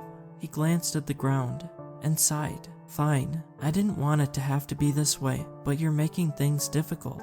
To my dismay, Jesse produced a walkie-talkie from his pocket. He pressed a button on the side and spoke into it. Guards, Subject Omicron has arrived in Block B. I repeat, Subject Omicron has arrived in Block B. A deep, gruff voice crackled over the walkie. Roger that. Incoming. I had no clue what any of that meant, but I knew it couldn't be good. I sprinted in the direction we came. A swarm of hazmat suits piled through the sliding door as I approached it. The next thing I knew, rubber gloves were seizing my arms and dragging me back toward Jesse. One of the men emerged from the rear and handed him a biosuit. He began to slip it on as a figure with a gas mask, and a white coat entered through a door behind him. The man stood beside Jesse, glowering down at me through the thin plastic shrouding his countenance. Austin, meet Uncle Nikolai. Uncle Nico, Austin. The enigma of a man removed his mask. I retched at the sight of the monstrosity before me. Thin wispy hair protruded from his scalp in ugly uneven patches. Blotchy mottled skin sagged so low that I could see his tendons. Beneath his eyes, an amalgamation of blood and red angry veins peeking out at me. His lips had withered away, leaving nothing to shield his mustard yellow teeth. I turned away, unable to fathom what I was seeing. Pleasure, subject Omicron, Nikolai snarled in a heavy Russian accent, a wide stomach-churning grin carving itself into his features. It's Austin, I retorted, attempting to subdue the quiver in my voice. He won't be needing your legal name anymore, Jesse chimed in, deserting his phony English accent. I reconnected with Uncle Nico here after moving to the US a few years back. He's paying me a handsome sum to bring him unsuspecting saps like yourself. Nothing personal, you were just too gullible to pass up. He chuckled, sending a shockwave of panic through my chest. My vision grew hazy, and my head buzzed as a sense of abject hopelessness permeated my soul. How could Jesse do this to me? He was supposed to be my best friend. The burly men clutching my arms began to drag me away as Nikolai reapplied his gas mask.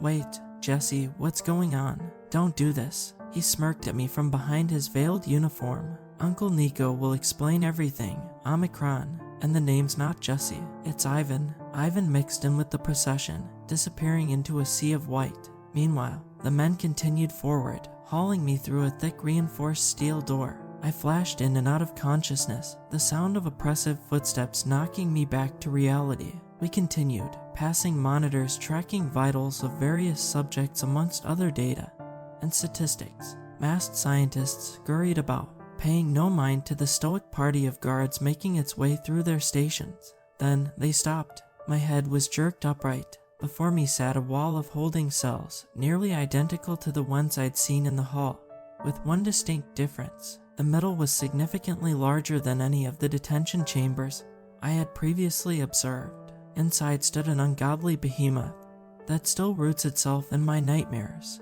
Glowering back at us through loathing red eyes was a man. He towered above us, his head nearly cresting the 10-foot ceiling. Thick brawny muscles framed his entire physique, pulsating, ready to tear his victims in half at a moment's notice. Prime knife-like claws protruded from each 7-digit hand. A long reptilian tail swayed back and forth like a pendulum. The thing's eyes lit up upon seeing us. It unleashed a deafening roar, rattling the equipment and exposing a mouth full of jagged pointed teeth.